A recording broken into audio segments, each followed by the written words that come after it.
Hey men of Reddit, what are some romantic gestures that girls do that completely melt your heart? Story 1. Close and emotionally charged hugs. When she buries herself in my chest or neck, makes me feel all strong and protective and absolutely melts me. This was one of the greatest feelings ever. I would come home from work, one of those days where you tell yourself, I might start drinking again.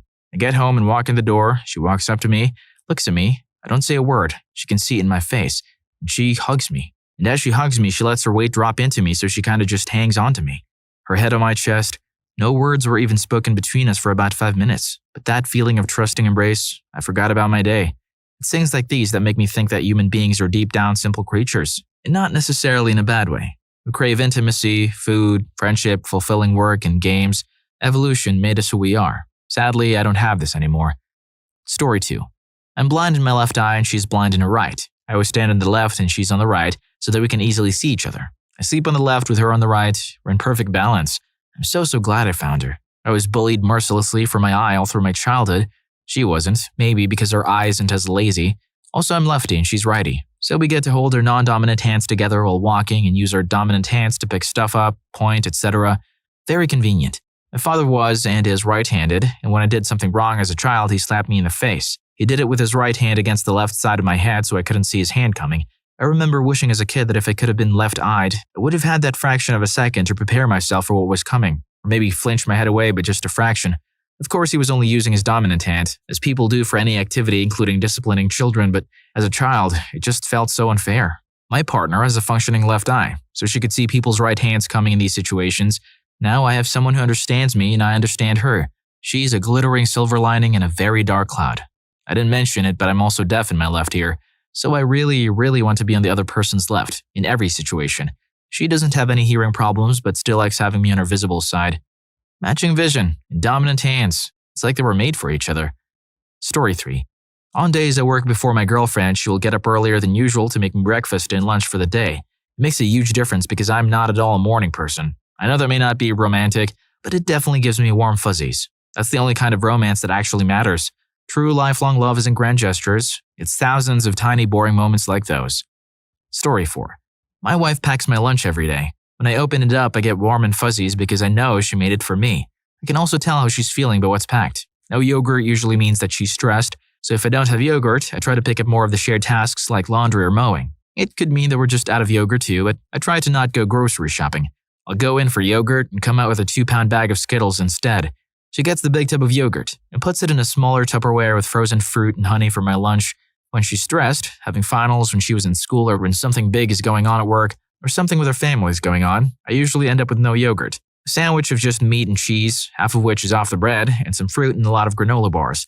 The less stressed she is, the less granola bars and more everything else. I pick up on it and do what I can. Minus get up early and pack my own lunch. I hate mornings. But she loves them. That's our yin and yang. For example, she's asleep on the couch right now, but I'm about to start cleaning in the basement as soon as I finish this. She's a morning person, and I'm a night owl. I'm amazed they picked up on this habit. The packed lunch is like his girlfriend's mood radar. Story 5. Being complimented, just out of nowhere. Hearing something that they appreciate about me lets me know that 1, they're thinking about me, and 2, that they're putting value in my actions and felt inclined to let me know about it. It just makes my day to hear. Story 6. This isn't a commonly occurring thing, but it definitely melted my heart. She was standing in a broken wall and she was enjoying the view. She looked absolutely mesmerizing and I wanted to take a picture of her. All of a sudden, she started singing, "I'm on top of the world, eh?" She did that out of pure joy and happiness, and in that moment, I fell in love with her all over again.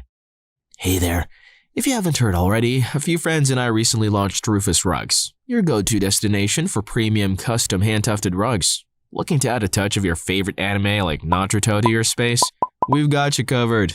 Or perhaps you're a die-hard Pokemon guy and want bus toys showcased for everyone to admire. No matter your style, we can bring your vision to life. Click the first link in the description to explore more. Story 7. I used to have a girlfriend who was generally very affectionate. When we were just hanging out, either with friends in a public place or just sitting on the couch, she'd rub my back, run her fingers through my hair, lean on me, lean on my back, snuggle me, hold my hand or rest her hand on me. It was very subtle and not very PDA to the onlooker, but you bet that I noticed every time. She was also not clingy, if that makes sense.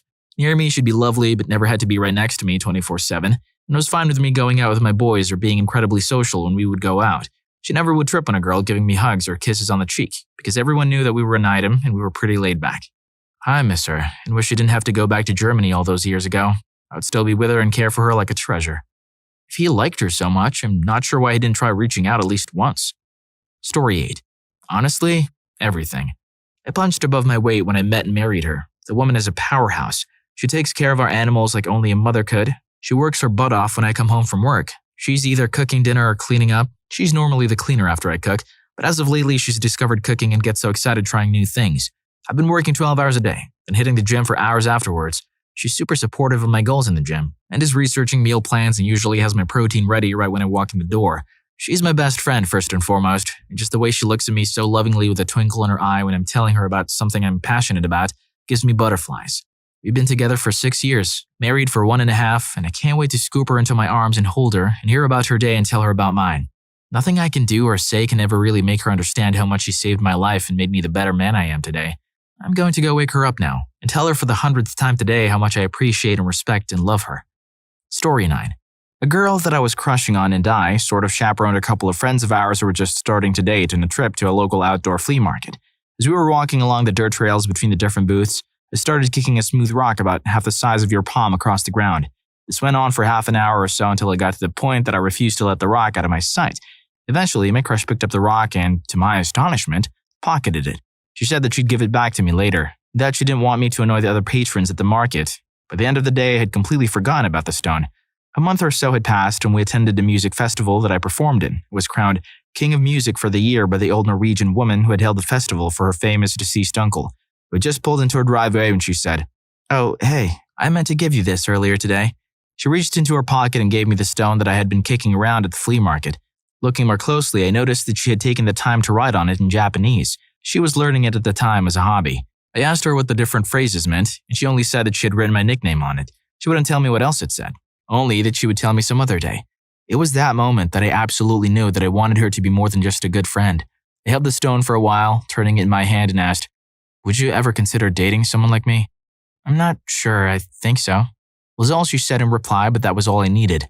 3 days later, I overcame my fear of rejection and grabbed her hand while we were walking on campus, and we walked for several miles through the different paths around and through campus, holding hands the entire way. That was in October. We were engaged to be married the following January, and married May of the next year. It might seem fast, but we're about to celebrate our 5th anniversary this May. It seems to be working out well enough. In the years that followed the returning of my rock, she has since confessed that most of the messages on the rock are things like, "I think I have feelings for you." Even though I was crushing on her prior to the stone, it was that act that pushed me into taking the plunge. To any normal person, it just appears to be a rock with scribbles on it. But it's my rock. It's our rock. The moment he asked if she'd ever consider dating someone like him, she already knew. That was a little too obvious, but it worked out. Story 10. At least a few things. I live in an area where the weather has commitment issues during the cold seasons. It'll be melt your off hot in the morning, then frigid and gusty in the afternoon, then nice and agreeably sunny until the sunset. Then it goes back to hot, then sometimes rain, then cold again until morning. Sometimes my girlfriend isn't quite prepared for the cold, and if I'm not acutely aware of the temperature drop, I'm working on getting into shape, but I've still got some insulation clinging to me. I sometimes won't notice her huddling up until she lets out a small, "chilly," in the most adorable voice, and I'm immediately compelled to drape my arm around her and hold her close until we get somewhere warmer. Other times, if we're out and about, I might get a pace ahead of her when walking into or out of a building. She'll then proceed to very lightly grab and pull in the back of my shirt or jacket to let me know she wants me to slow down for her. And it's one of the cutest things I've experienced in a relationship. Also, her overwhelmingly positive reaction anytime she likes something I cook for her just warms my heart to no end. Still can't get the Jeff and Annie dynamic thing down though, when she loops her arm through mine and I jokingly say, "Milady," expecting her to respond with an amused, "My lord." I know the last part comes off as cringy to most people, but as a fan of Community, I always thought it was goofy and cute when they did that. Story 11. She bought me chocolates for Valentine's Day. Now that might sound like much, but I was vehement that she really didn't need to get me anything.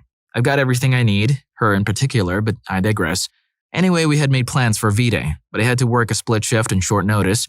Anyway, I ended up driving 30 minutes to meet her for a quick bite at a burrito chain, only to drive 30 minutes back the way I came. She slides this box of custom chocolates, like really fancy ones at me, while I'm chit-chatting with her between hurried bites. It was super nice. I was tired, grouchy, and dirty, and spending 10 minutes with her paired with a thoughtful gift was a really nice thing. At first, I thought there was something someone at work gave her. She gets small gifts from the family she works with sometimes. But then I remember thinking, these are for you, stupid. It just really showed she cared. Guys don't really get gifts that often and appreciate it so much when they actually do. If you'd like to have someone give you a gift this Valentine's Day, you better hit the like button and subscribe to the channel. Story 12. An ex of mine once did something helpful. I can't remember what, but I think she bought me something I'd needed for a while but kept forgetting to buy, like a wiper blade or a keychain or something. That was sweet and all, but that's not what gets me. That's just being considerate. My reaction was genuine and unfiltered. I think I said, "No way, you rock," like I was talking to some pal. Her expression when I said that was so touched. She almost started welling up. I love that me liking her as a person meant so much to her. It made me really want to be the best boyfriend I could be, you know? Made me feel so valued. This was at least 15 years ago, but I still think of that expression. Story 13. I've been with my wife for 27 years, married for 22 of those years. She's been on dialysis for a year and a half now, waiting for a donor match. When she sleeps, she has to be touching me. A hand on my hip, back, or shoulder. As soon as she breaks contact, I wake up because after so many years and now with her illness, I know something isn't right. She either gets sick to her stomach or has to go to the bathroom. I wake up to comfort her or to turn on the light so she can make it around the bed and down the hall. I stay up until she comes back to bed. She climbs in bed and I face her. She smiles, her eyes sparkle, and I know she loves me and appreciates me. I kiss her forehead and caress her hair and she knows I love and appreciate her. Without a word, we laugh for a second and go back to sleep. Well, she does mostly, and I lay there watching her breathe, knowing that one day, hopefully far off, I'll be laying in an empty bed. Enjoying your moments is the only advice I can give anyone. I know I wasn't asked, but there it is, our secret to 27 years together.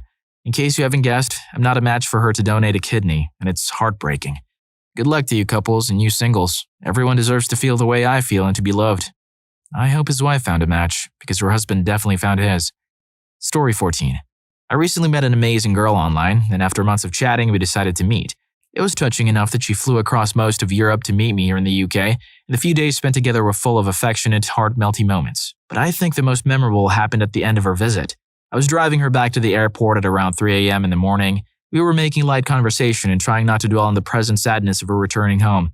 It was night, few cars on the motorway, the radio wasn't even on, and my eyes were focused on the long road ahead. The journey was weirdly intimate in its own right, but what melted me inside out happened halfway through the drive. When she reached out and ran her fingers over the back of my neck, stroking the skin and short hairs there in such a delicate, loving way, it's a wonder I didn't veer off the M11 in a numbered stupor. I remember laughing and asking what she was doing and became aware out of the corner of my eye that she was staring at me in a very affectionate way. She replied with something along the lines of, "I can't help myself. You look so cute." Never experienced anything like that before. She's coming back for a longer stay in about a week. Might be the happiest weeks of my life. Story 15. I work in a job currently with manly men, whatever the heck that really is. Since I have taken on this job to pay for a trip to Alaska this summer, my wife has woken up an hour earlier than she has to and packs my lunch for me. She always includes a one-line love note in a bag of chips. Every day the real men insult me for these notes. Every day I let them know that they wish they had it this good. She doesn't have to get up. She doesn't have to pack my lunch. She doesn't have to write me a love note, but she wants to. She told me because I do all the cooking at home and it's her only way to prepare me a meal that won't end in the smoke alarms going off. And it's this little reminder every lunch of how epic she is and how lucky I am. Days fly with that on my mind, that little note. The rare time she forgets or she knows I'll be eating out for lunch, she sends me a photo of a note at 12:15. Just writing this makes me realize even more how lucky I am. Story 16. When a girl is slow to wake up and tries to drag me back into the covers. Much better though is if she doesn't keep fighting me if I need to go do something. Remembering which sleeping positions kills my arms or legs so she'll actively correct herself when she realizes. Maybe she'll even apologize while genuinely worried that she might have been hurting my arm. Random hugs or kisses. Or letting me shower in her hugs and kisses when I can't contain myself. Sometimes I just want to give the girl I love a couple of little kisses, then a couple more. I also like when I'm lying on a bed face down and she lays on me. Maybe she wraps her arms under my chest or puts hers over mine, and her legs are hugging the sides of mine. It's like a gravity-assisted back hug, and it's a lot easier on the chest than if I'm face up. It's a strange thing to ask for, so I've only had it happen a couple of times, but it felt really reassuring and I felt really loved.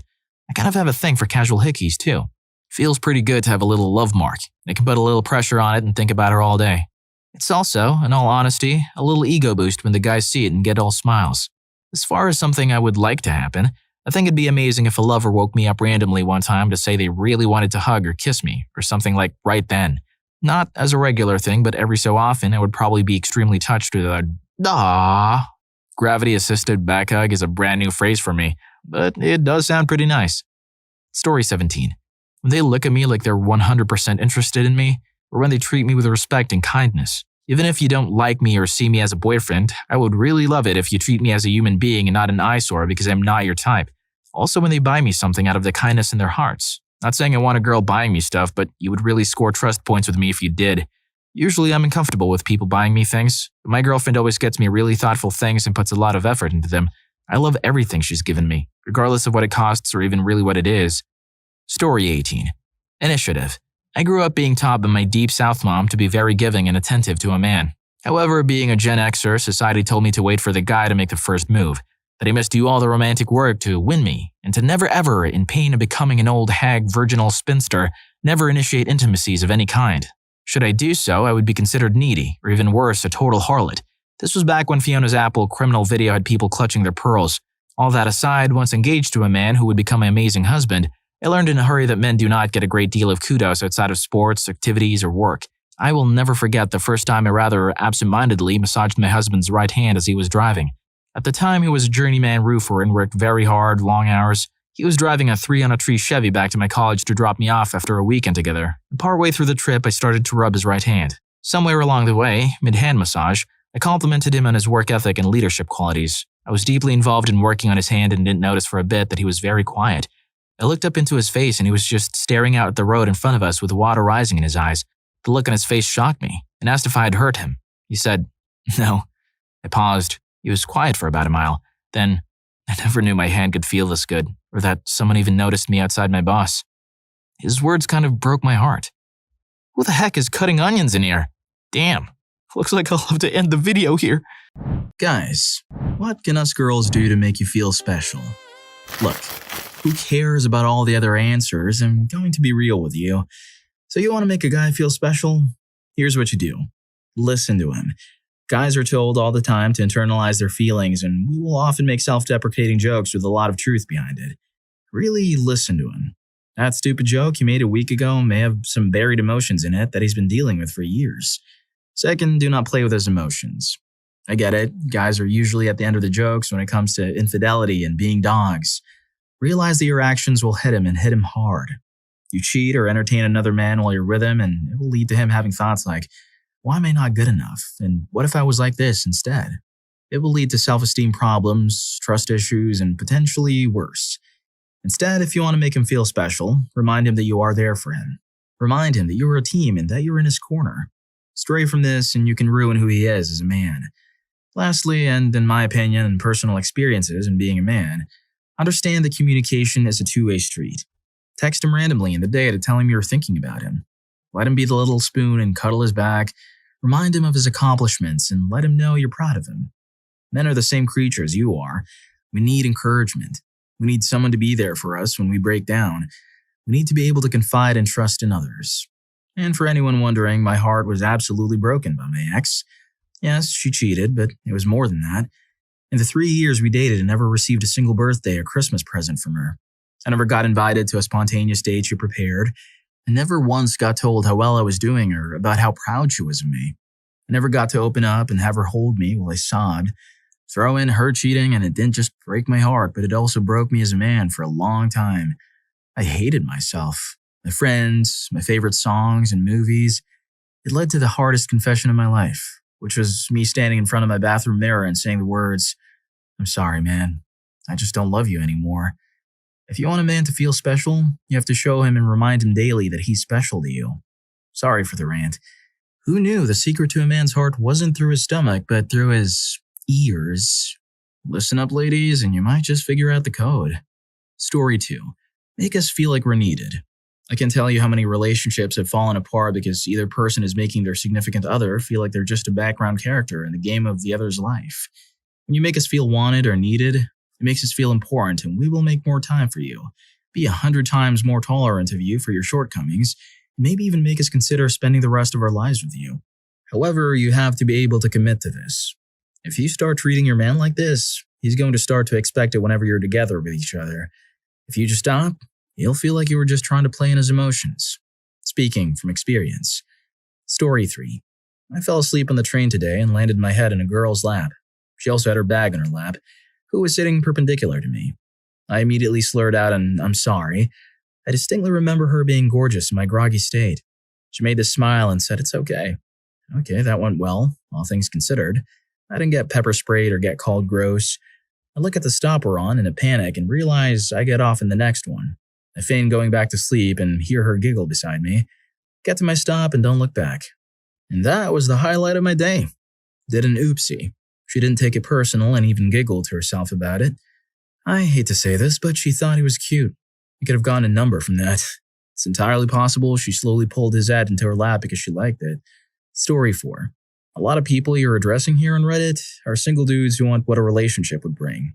The little things like cuddles and compliments that you should be giving your man regardless because you love him and want him to be happy. What you should be focusing on, if you're in a relationship, are the less thought of things that are still important. Do something thoughtful for him that he might not expect. Does he like cookies? Bake some cookies for you both to share. If you're bad at baking, it's a thought that counts. You did something for him that was fun for you and pleasantly thoughtful for him. Keep your relationship fresh and propose dates or just go for walks. Make him feel good about spending time with you. That, for me, is what would make me feel special. Having my better half try to make me feel wanted and appreciated. Story 5. It's a specific thing, but my boyfriend just turned 40 and is a hardcore Tool fan. For those of you that don't know, Tool just released an album after being off for 13 years. I'm not really a Tool fan, but I listen to it with him because he loves them so much. We were able to get tickets to the upcoming shows in our area, but he messed up trying to get the album, so he wasn't able to get a copy. Anyway, I follow Alex Gray on Facebook, the artist who does the cover art for Tool, and he just happened to post that he had 50 signed copies of the album available. So I swooped in and not only got him a copy of the album, but it was signed by Alex Gray. We went to his compound in upstate New York last year, and it was awesome. I haven't gotten the album in yet, so I made a cute little card with a receipt saying it would be shipped the first weekend in October, and he said time literally stopped when he opened it. He was just floored. I got him something so special which I didn't even know he would be so excited over it. But I can't wait for it to get here, and hopefully he'll remember his 40th birthday for a very long time. Story 6. People tend to treat other people the way that they want to be treated. Also, every person is different. So if you see how the person treats people that they see as special, that is probably a good guide to how you can make that particular guy, gal, or non-binary pal feel special, since that is exactly what they do to treat someone special. My wife will lose focus and get distracted by people that are special to her. I don't. She'll also stew and think about their problems and come up with clever solutions that she can implement. So if I let myself be distracted by her when I should really be focusing on my stuff, or if I do something that makes her life easier, she feels really special. I carve out time for people that I care about. I listen to them. I give them physical affection and comfort. When anybody does any of those things for me, then I conclude that I am special and it feels nice. Story 7. I've dealt with depression since I was 12. It wasn't until within the last 6 months that I let on to my wife how much I fight through things on a daily basis. I'm 35 years old now and married for 9 years. Why? Because every single person I'd ever talked to about it in my middle and high school years told me to tough it out. That's all I felt I could do. I felt that if I displayed or talked about any of it, I'd be weak or broken. In one of my more recent down periods, my wife and I were making plans and I said I wasn't up for it. And rather than make some excuse, I talked to her about it. And she listened and said, let's see what we can do about it. And they found some things that actually helped. And now my down periods aren't nearly as bad. So just listen. Offer help. Don't make him feel like anything less than a wonderful human being. And for any guys out there, do the same for your other half. Story 8. Never underestimate the power of a deep, meaningful hug. In my dating days, I met a girl on the internet in a city 4 hours away. After a couple of weeks of online and phone chatting, I drove out there and met her. When we first met face to face, she gave me a hug. That first hug was intimate, meaningful. It felt like I was hugging someone I knew for my entire life. It's hard to describe thoroughly, but it was an intense moment with someone who was basically a stranger. I had long-term girlfriends before, but this was different. I've been married for 11 and a half years, going strong. Story 9. This whole thread is making me feel warm and fuzzy, and reminds me of the time in elementary school when a girl told me I looked like a football player without my glasses. I was stuck between confusion, feeling bad about having glasses, and flattered at the strange comment.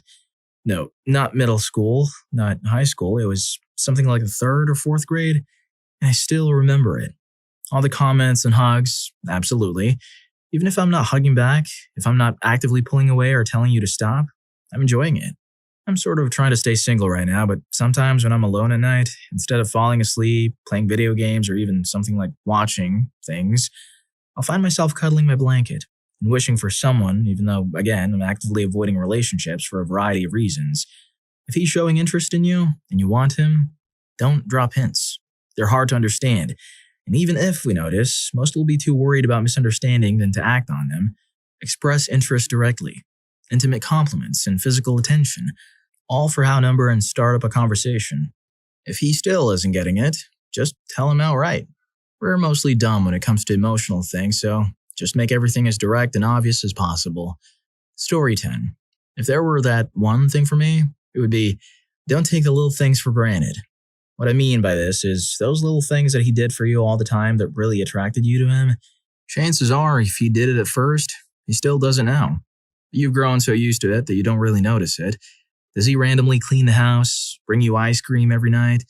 Don't let those become things that you just expect him to do, because you start to get annoyed when he doesn't do that. Even if it's not a thing that makes you go, "Aw," anymore, pretend it is occasionally. Make him feel like those things are appreciated, and it will go a long way. Source: 7 years of happy marriage, but had issues for a few of those. If you're enjoying the video, don't forget to hit that subscribe and like button for more videos like this. Story 11. You know what really makes me feel special and appreciated? When someone asks about my hobbies or interests. I'm into game collecting, and I love to hear people reminisce about their fond memories of games from the past. I've had maybe 3 conversations that touched on the topic of games that turned into people mentioning a game I have, and then saying, "Lucky you, I wish I could play that game again." Those 3 conversations ended with me and a new friend at my place or theirs, playing that game. I hadn't played these games before, but had them in the collection. I got to experience them with people that loved them and shared that with me. So, in short, shared interests are great, but even just asking what ours are and being attentive while we rave about them, that's really nice. Turns out, the fastest way to a gamer's heart isn't through their controller, but through their collection. Show a little interest and you might just unlock a new level of friendship. Story 12. As someone who has been dating for a few years, here's some suggestions. Act like you care that I'm putting in all the effort planning a date, finding a time, initiating things, etc. Just show some level of appreciation for me doing all the work. Or even better, assist in the process instead of just waiting for me to be the person to plan everything. Nothing is more attractive than feeling like someone is interested. Hold your own in a conversation. Rather than just respond to what I'm saying, actually offer something to the conversation. Give compliments. Make me feel like you're interested. I know for many women it's all about the chase, but guess what? I'm not going to chase you if you don't give me the impression you want to be chased. If you aren't interested in going out, stop being so wish-washy and just reject me. Don't play the game where you feign interest and then slowly ghost. It's obvious and just annoying. It also makes me lose respect for you as a person and causes me to lose the attraction I would have had for you anyway. Honestly, after being single for a number of years and going on countless first dates, short relationships, etc., just being honest and showing a little bit of effort would make you better than most women. And I presume this is the same on the other side as well. I hear a lot of my friends or women complain about guys not putting in the effort. I can tell you as a guy who does put in the effort that the frustration of the entire process is cruel. Story 13. I don't know. I don't need to feel special. I want to be me, whatever that is, with no society-attached labels, and be with someone who feels the same. But since I've never had a relationship, I definitely want to have very good communication. Not like commands or demands, but like, let me know what would look good on me, because I'm never going to spontaneously get a sense of style, and if you want the door opened, mention it sometimes. If you ask for something enough, it becomes a habit, and you won't have to ask anymore. And flipping roles makes me feel good, too. Teach me a woman chore that you'd like me to be able to do when you don't feel like it, etc. But I don't know. I'd settle for something mostly physical. Not much social right now due to the trauma-induced personality flaws and some bad behaviors that require a relationship to identify and correct. Story 14. Compliment us. A genuine and specific compliment will stick with us our whole lives. Cherished forever, simply because we receive so few like that. Say you're proud of us for some achievement, even if it's small or that you think we're a good person who did the right thing at some point you remember, or that some specific bit of our appearance is appealing. Generalities like you're handsome are good, but specific stuff will make us feel great. If we are worthy, tell us you trust us, and help us communicate with you how you need. Let us know if you need validation, a listener, or a solution, or whatever it is you need.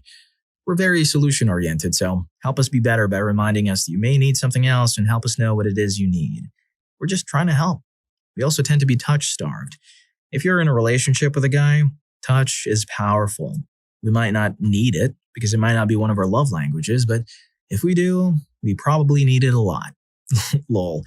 If we are laconic or reticent, we might just not have anything left to say. Maybe we just want to have some quiet time. So, like, if you ask us how our day was and we just reply with, it was alright, that might literally be all we have to say about our day. Guys, if a girl asks you about your day and you don't have much to say, follow your answer by asking her how her day was. Story 15.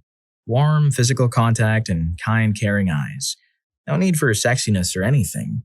Just having the chance of being in that person's world for a little while makes me feel special like nothing else. Here's my little story of my one night's love. The title sounds way better in Japanese. I've been living in Japan for the last year or so and basically moved to a new city for work every 2 to 3 months. I also speak fluent Japanese, which is my backbone over here. I usually find good friends in the short time that I have in each city, but finding someone special takes time or heaven-defying luck. Anyway, my time in Japan is running out, so I felt like traveling to visit friends and go to places I haven't been to yet. When I traveled to Kyoto, I didn't feel like spending my evening alone, so I went out and found some cool people to drink with. Later that night, I went to a nearby club because just a few drinks just wasn't enough. After entering the club, I felt it was a big mistake. There were at most 10 people there. More people came later. But being the simple man I am, I just thought, well, I already paid and there are drinks here. Isn't all that bad. I went on with my night dancing with some girls at the front and drinking with the guys in the back. I stayed until the club closed and noticed a girl I danced with earlier was still around. I called out to her and asked what her plan was. She openly told me she lived a little far away and had to take the first train, which starts running about 6 a.m. home. After a quick conversation, we soon found out we could walk together for a while before I had to take a turn towards my hotel. We started walking after bidding farewell to a few guys we had hung out with in the club. It didn't take long before we really hit it off.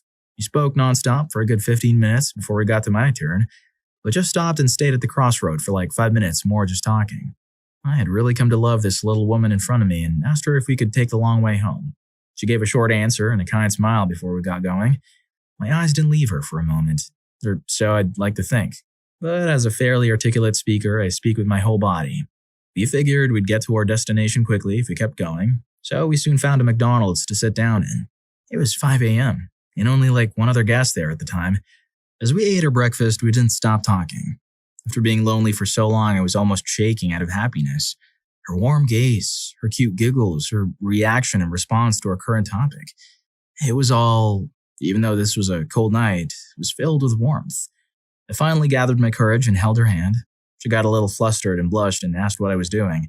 I just ignored her question and said, "Your hands, they're cold." Giving a slight nod, she met my gaze once again. Oh, at this point, I should probably inform you that I am 21 and she is 30. She said herself in a small voice, "What am I doing? Getting comforted by a younger man," which I heard as I dragged her closer to me. At this point, she also said, "I don't mind touching." Touching is a no-go in Japan. Only really close friends or lovers do break this weird rule. Thinking about this sentence by itself, it can sound or make my mind drown in fantasies, but as I was holding her, I only felt a strong desire to embrace her. My lonely self just wanted to borrow her caring warmth while I shared my physical warmth. After spending close to 50 minutes at McDonald's, we started walking to the station again. The station that was originally 30 minutes away was now, 2 hours later, 15 minutes away. As we got going, I was still holding her hand, only letting go when necessary. As we were walking and shivering in the cold, she suddenly said, "We could stop and warm up in the convenience stores," which I felt was her way of not freezing and wanting to spend more time with me. As we walked hand in hand, we kept on talking. We sometimes stopped just embracing each other or heating up in the convenience stores. 3 hours after the club closed, we were sad, but finally reached the station. We spent our last minutes embraced in each other's warmth. After we said goodbye, I felt lonely, but also more confident and special than ever. Now that I've reached the end of my cliché love story, one night's love, I will inform you she was engaged, planning to marry in the near future. Damn, a guy will feel special when he can get to fill an engaged woman's heart for a night. Story 16. Once we become men, and I mean men, not guys, we want to be there. To provide moral, physical, financial, and emotional support to our partner and our children. All that giving can take a toll on us, but a simple "I support you" from our partner can provide a huge boost.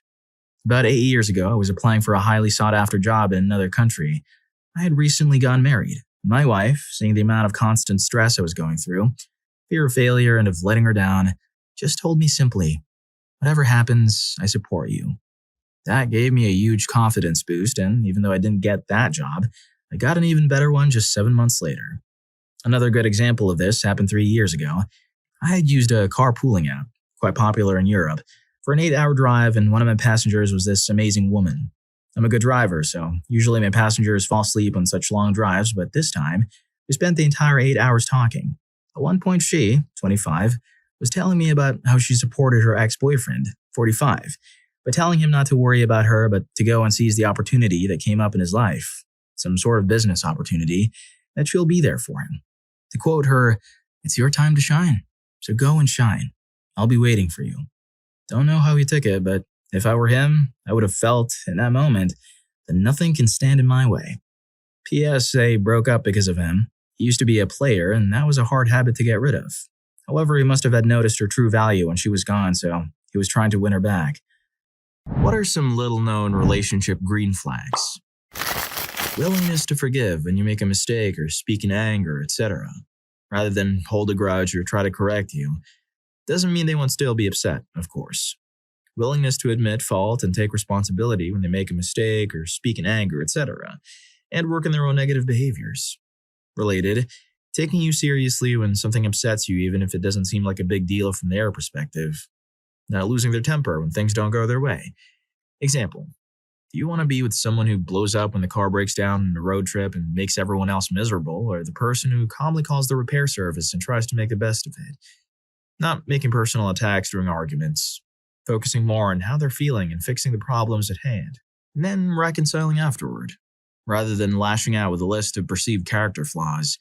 Example, I feel disrespected when, rather than "you're such a disrespectful expletive of choice." Genuine care for you and others. A lack of self-centeredness, being open to hearing the perspectives of others even when they don't agree, and understanding that they're not the center of the universe. They're not always right, and there's always something to learn. In short, emotional maturity. Losing your temper is so last season. This year, it's all about keeping your cool and calling the repair service with a chill of a cucumber. Story 2. You don't feel like they're playing games. Communication is direct and you don't feel too nervous about what you should or shouldn't do or say, and you're not worried about what they do or don't do or say. Some butterflies are normal, of course. To clarify, my point here is it's possible to meet someone who, right from the beginning, you're not overly concerned about your interactions. You don't have to think too much about what to text them or when, same with calls. They don't leave you wondering about when they will respond to you and what delaying means. They don't say or do cryptic things that you have to go home and call in a panel of friends to analyze. This is not to say that, in the beginning, you shouldn't take care to be in your better behavior and not to overshare. This is not game playing, it's being considerate. Cheesy but true. Communication in a relationship is like cell phone service. Lose it and you start playing games. Story 3. My wife says the biggest early test I passed was when we went to Goodwill together at the very start of everything. She was looking at some wedding dresses in the rack and asking my opinion. I told her not to bother. Our family business is basically tailoring. Costume shop where all the rentals were handmade in shop, a certified grandmaster costumer. Yes, that's a thing. And we could make whatever she wanted to her exact requirements for a fraction of the price. Later on, she told me it was a test to see if I'd run away screaming at the idea of getting married. Like, nope. There's no point to me in dating if that isn't the end goal. We got married. And she got her custom-made wedding dress for free because we already had the fabric she liked. Story 4. My current boyfriend isn't good at telling me he loves me. He's not good at communicating or picking up cues sometimes because of him being autistic. I've noticed, though, that there are a lot of things he does that tell me he cares. I've made a mental list. When we watch a movie, he makes sure the blanket covers my toes and that I'm not cold and that I'm comfy. He doesn't just ignore me while the movie is going, and he's always making sure I'm comfortable and happy. He always makes sure to walk me home now, especially after I told him I was grabbed in broad daylight and didn't want to walk home alone at night. With previous exes, they'd have dismissed me and told me to suck it up or that no way was anyone doing that to me. He listens to me when I say I'm uncomfortable and makes sure to always ask multiple times just to check. He was extremely accepting and reassuring when I told him about being mistreated.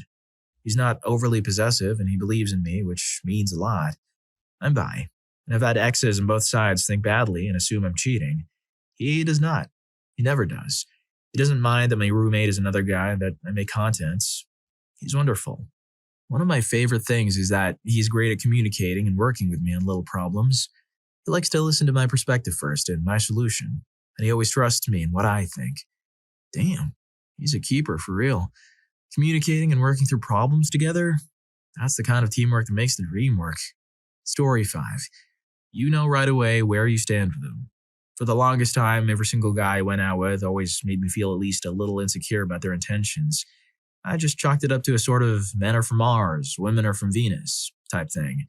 Guys just naturally want to play the field, and women naturally want to nail them down. However, I know the story of how my parents got together and didn't mesh with that idea at all. So I always had it in the back of my head not to settle for it. When my parents met, my father was quite the player. He, of course, did not tell me this directly, but everyone else has, and he made no effort to hide it in his stories from his youth. They met at an event one night and had just one conversation. He took my now mother's number. He called her the next day to set up a date. On the first date, they set up their second date, and it went from there. There was never any question. Eventually, I met the man who would become my husband, and it was exactly the same way. I'm not saying it was love at first sight, or I knew right away he was the one.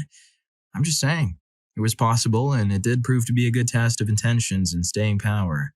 Story 6. For me, when I met my now husband, I felt something I never felt before in my life. And I was 43 when I met him. I felt a complete sense of peace, ease, and relaxation in my body, and a sense of palpable safety. It was really hard for me to understand that was the love my body needed. It was a work romance, and I've never mixed business and personal, so it was very hard for me to continue the relationship. I had a lot of paranoia about sabotaging my career that I'd worked very hard for. I was a single parent, but every time I thought about breaking up with him, I would feel like I was physically going to retch, and every time I was with him, my body would feel so good, so calm, that it honestly felt weird, like I couldn't fully recognize it. Thank God I was smart enough to listen to what my body was telling me, and I stayed in the relationship. I finally met the person for me, and I almost didn't recognize the signs, because it was such an unfamiliar feeling. So my advice is, listen to your body. If your stomach feels tight, if you feel like you can't talk, or if you feel like you have to walk on eggshells, red flag. If your body feels relaxed, easy, and you get to be fully who you are, major green flag. Story 7. They're kind to the server at a restaurant and tip well. They clean up after themselves in public settings, i.e. hang clothes back up in retail stores, leave a decently clean table at a restaurant, and never litter in the streets. They're kind to homeless people, giving food or money without judgment.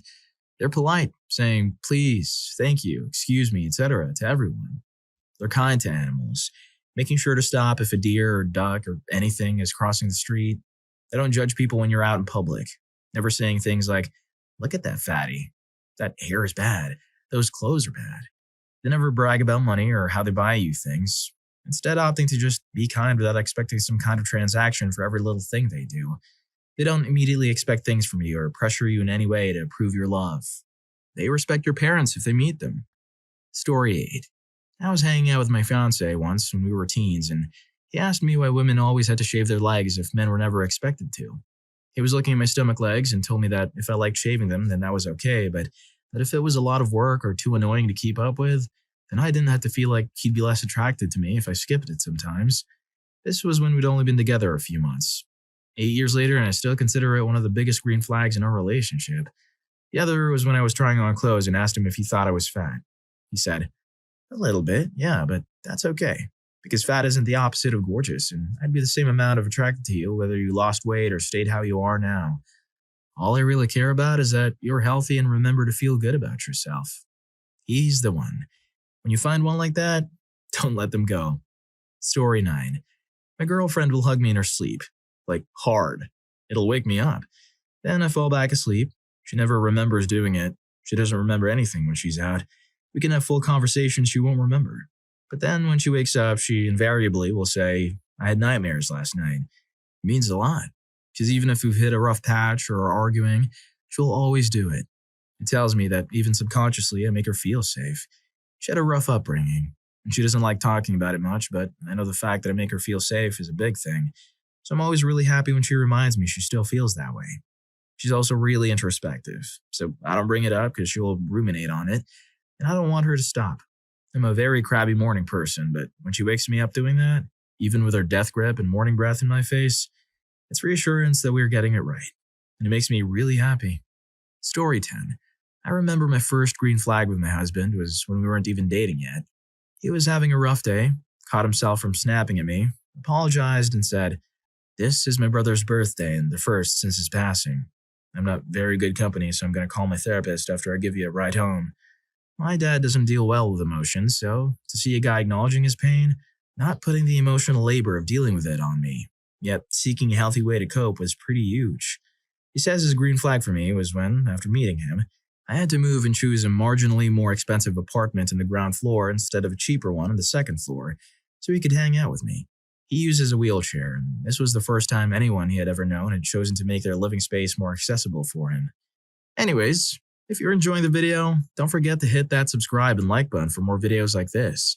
Story 11. My dad is the most loving person I know. He went on vacation once and gave a house key to a teenager in the community. Let's call him Tim. Tim was more or less family. He had grown up really close. Tim had the key so he could check on my dad's cat or whatever plants every couple of days and was welcome to hang out if he wanted or play dad's Xbox. But with one rule: absolutely no visitors. When my dad got home, Tim was there with a group of friends.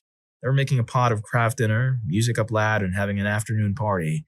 When he called to tell me, my dad said that he was angrier and more hurt than he knew how to handle. Trust was broken. He hated knowing that Tim had folks over while he was gone after he had explicitly told him not to. He was fuming in the phone, even telling me. So I asked my dad, "What did you do when you walked in?" And my dad said, "Well, I went in the kitchen and I made a jug of juice to go with lunch. And we all sat down and ate together. What else would I have done?" Story 12. Here's a list of some key amazing qualities that I noticed in my boyfriend, which ensured that I knew pretty early on that he was a keeper. Number 1. Never goes to bed fighting. Not all arguments can be sorted in a day, but I always appreciate it if a person tries to ensure we don't end the day on a bitter or negative note. Number 2. Secure about where he stands with regards to my friendships. I was very pleasantly surprised and relieved when I realized that my boyfriend was completely chill about me discussing any problems I had in our relationship with my friends. He's never awkward, insecure, or accusatory about it. He was somehow very sure that I would always be fair to him in my account of a particular situation when describing it to my friends, and that my trust in them is not misplaced. He recognized that even if I'm angry or confused, I'm allowed to seek comfort and support from people who aren't my boyfriend. I was particularly touched and impressed by this because my boyfriend isn't the sort of person who usually seeks emotional advice from people in his life. But he recognized my occasional dependence and my friends' wisdom without making me feel bad about this trait. His maturity convinced me that he was truly the kind of person I could be with long term. I don't know if this is often observed, but I have often come across people who seem to have a massive problem if you discuss any problems that the relationship may have with a friend you trust. They exhibit a lot of jealousy and claim that an attempt to take advice from someone who isn't part of the couple is unnecessary or even a betrayal of trust.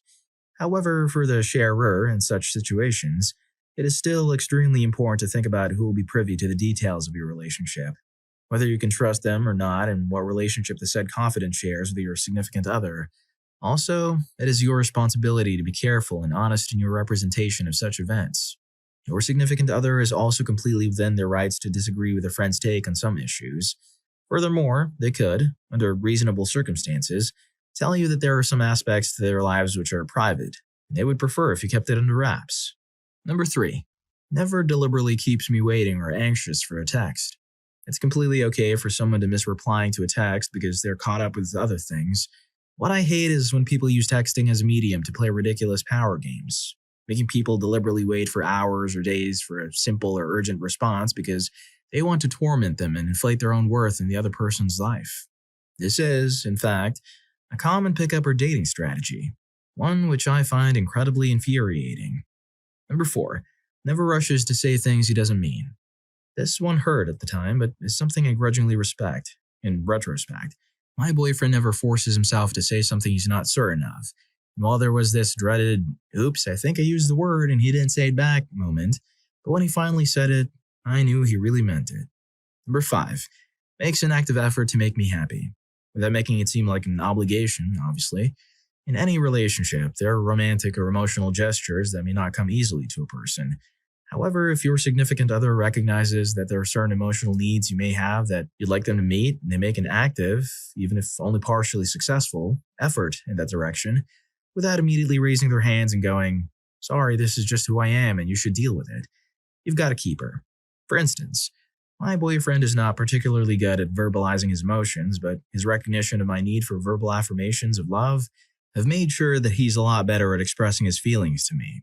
Sure, it's not like he's writing poetry, but what matters to me is that he tries to be demonstrative and communicative in his affection.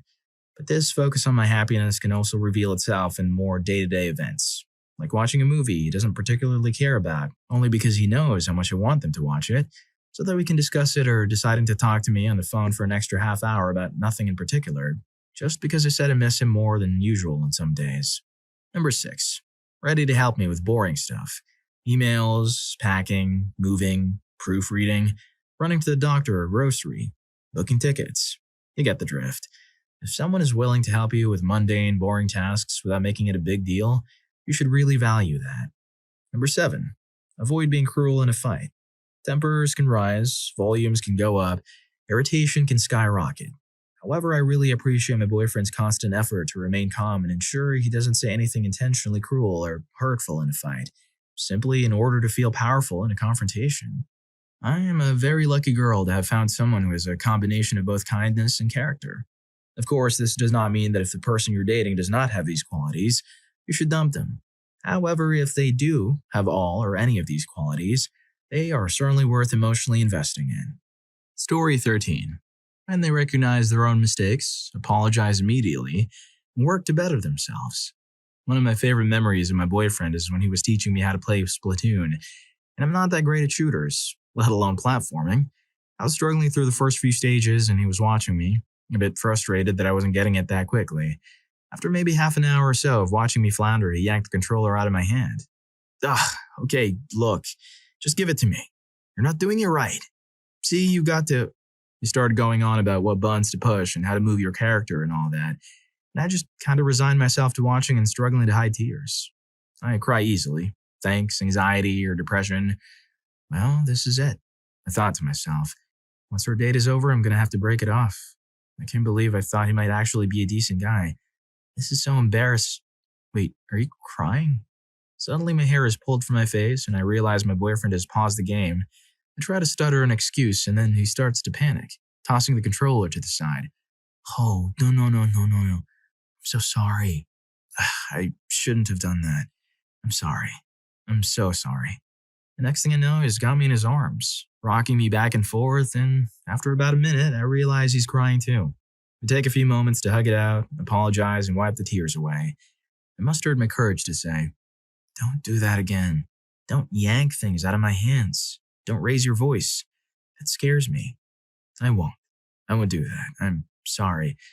I got impatient. I shouldn't have done that with you. I'll be better, I promise." And to his credit, he has. 3.5 years strong, and he's the best guy I could ask for. I'm still not great at Splatoon or all the video games he likes, but whenever he's teaching me about games, he's so much more patient. And if he finds himself getting upset, he excuses himself for a moment to chill out, then comes back and we resume. It's a wonderful relationship. Always make sure your partner is willing to see their own mistakes and better themselves. Story 14. This might sound extremely simple, but I think it's great. Knowing when their birthday is. And secondly, supporting them for who they are. My current romance has been out of whack during this entire 2020. We got together during it, and we've been doing fantastic. We talk every day and so on, wish each other good morning, and tell each other good night. However, in light of not repeating what others have said, I'll say this quickly. The birthday is important to show you care. Like, I asked her and immediately stuck it into my phone with a reminder and everything. And I let her know that. She in turn did the same for mine. And from what I saw, she was extremely happy about it. Secondly, she's a musician and she's very good at music. She loves to talk about it and everything. I am god-awful with instruments, and I can't actually play anything. A music teacher said I can't play music.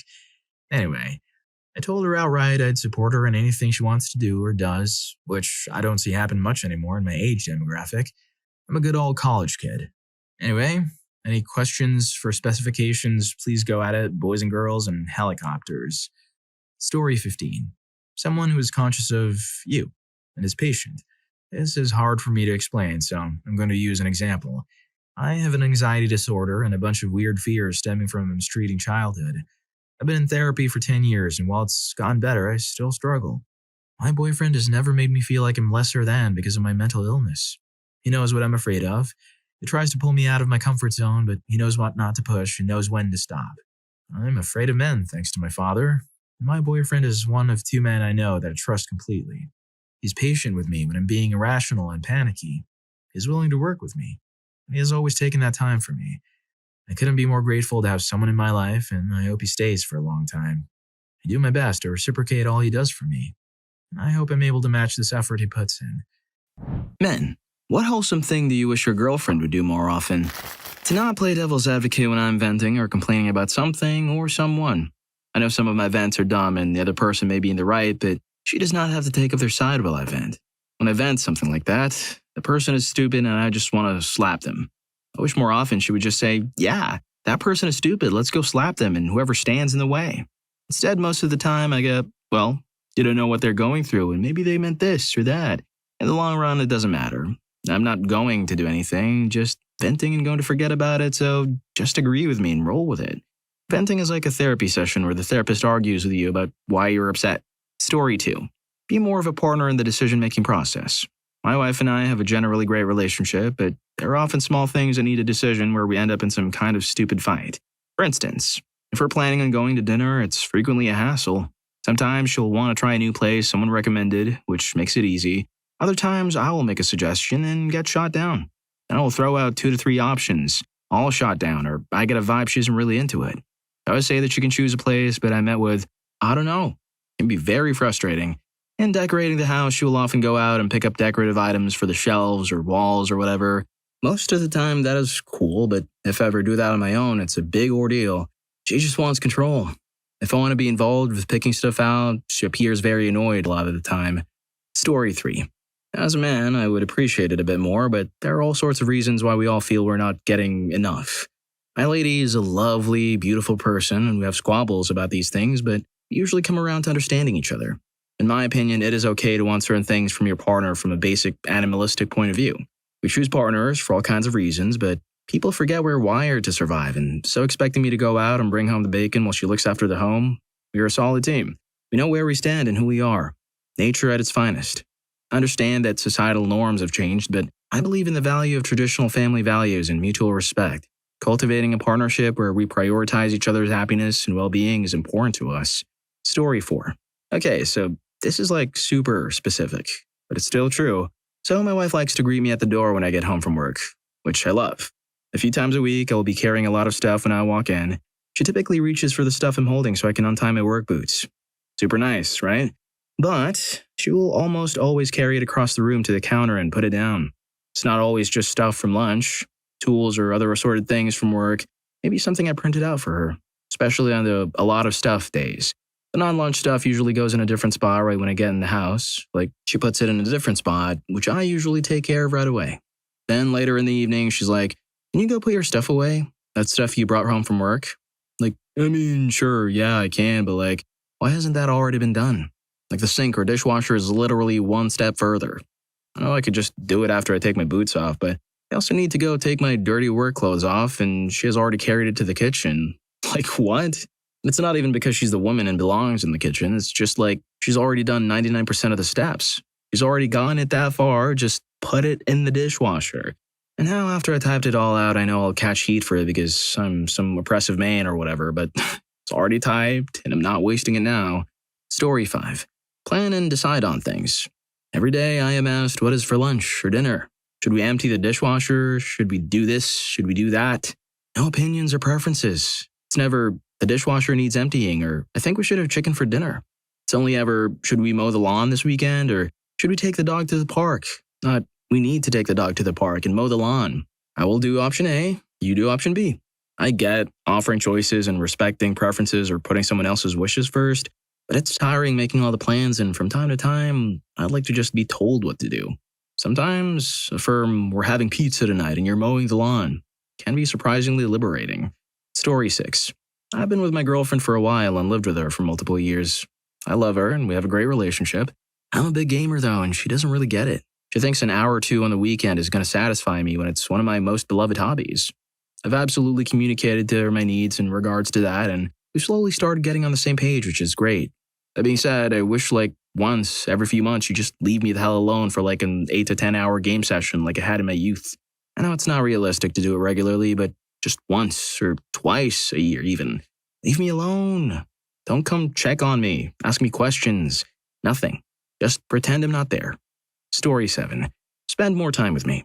My partner and I do get to spend a lot of time together that I'm incredibly grateful for, but I would spend all of my free time with him if I could. Proper answer, massage.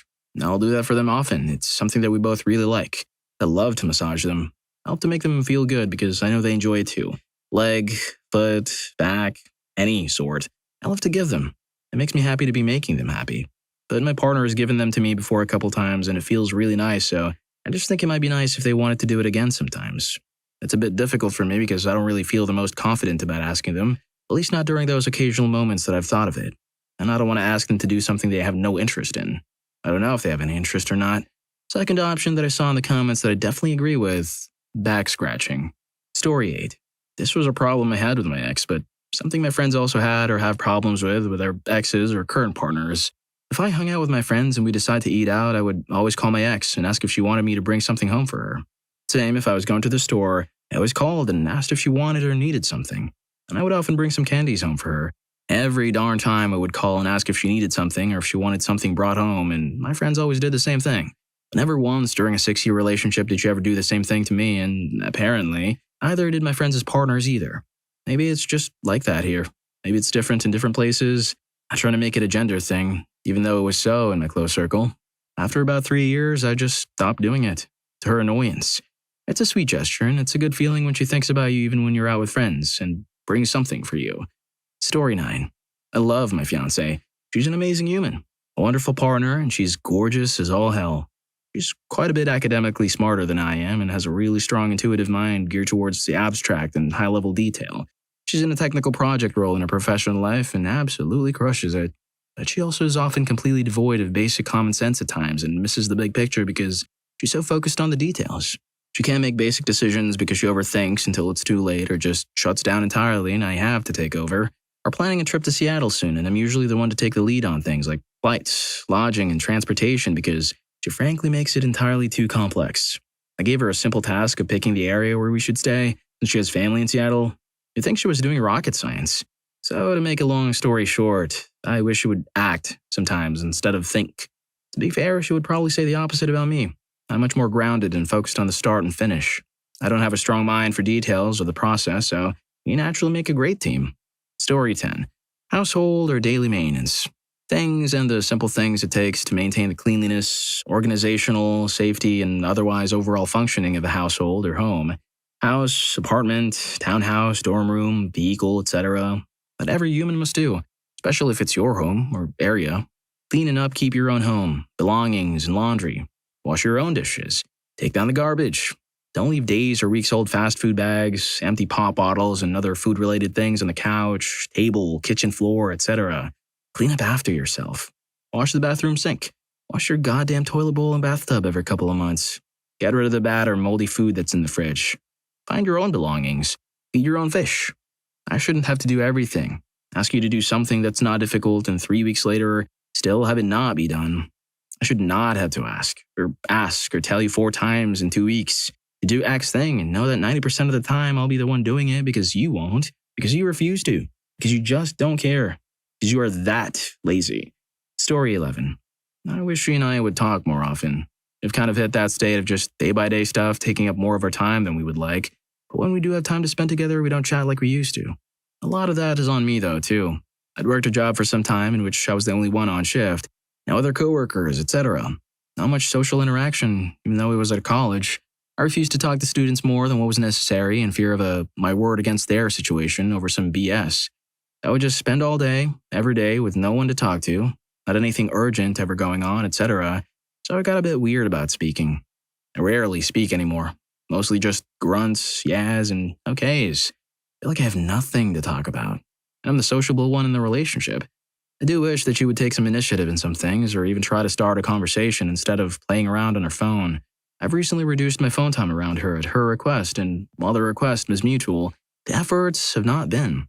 I find it somewhat frustrating, especially because I have ADHD and one of my worst issues is when there is background noise and someone is trying to speak. It's like they're trying to broadcast over the same radio bandwidth. I can catch glimmers and specks of words, but ultimately I have to piece it all together and hope that I make sense to others. And what's frustrating is, when I speak to her, one of the things she brought up was that I stopped my videos to listen to her. And even when she wasn't done speaking, even though I thought she was, that I would start my video again. My issue is that she keeps her videos playing while she wants to hold a conversation with me. I just can't do it. My brain just goes to mush. Sorry for a long rant, just looking for an outlet. Story 12. Give me space when I ask her. Sometimes you have a rough patch and I just need to center myself for a couple days because when we were fighting, we might have intimacy and it feels like everything is good, but we didn't solve anything. Sometimes you just need to get home, get work done so I'm not anxious about losing my job, clean my house, etc. I ask her to give me some space just a couple days and she starts calling more and messaging me. I know it's her anxiety making her feel like I'm abandoning her, but she just makes it worse by not giving me space. One time recently, I sort of lost it and started screaming at her to please just give me some time to center myself.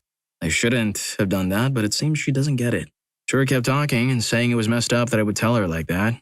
I kept asking to please just give me some space. I didn't want to hang up on her because it feels wrong, but she just kept talking. Let's spend some moments apart to make sure we're following her best self. But she keeps needing to talk to me. I'm talking about a couple days, not like months. I'm not sure if this is a deal breaker or not. Everything else is great. It feels so simple to me. Story 13. I wish she would initiate more. I love her dearly, and I know she's so busy, so she's often too tired to do so. I have a 1-year-old now, and her intimate life is tough.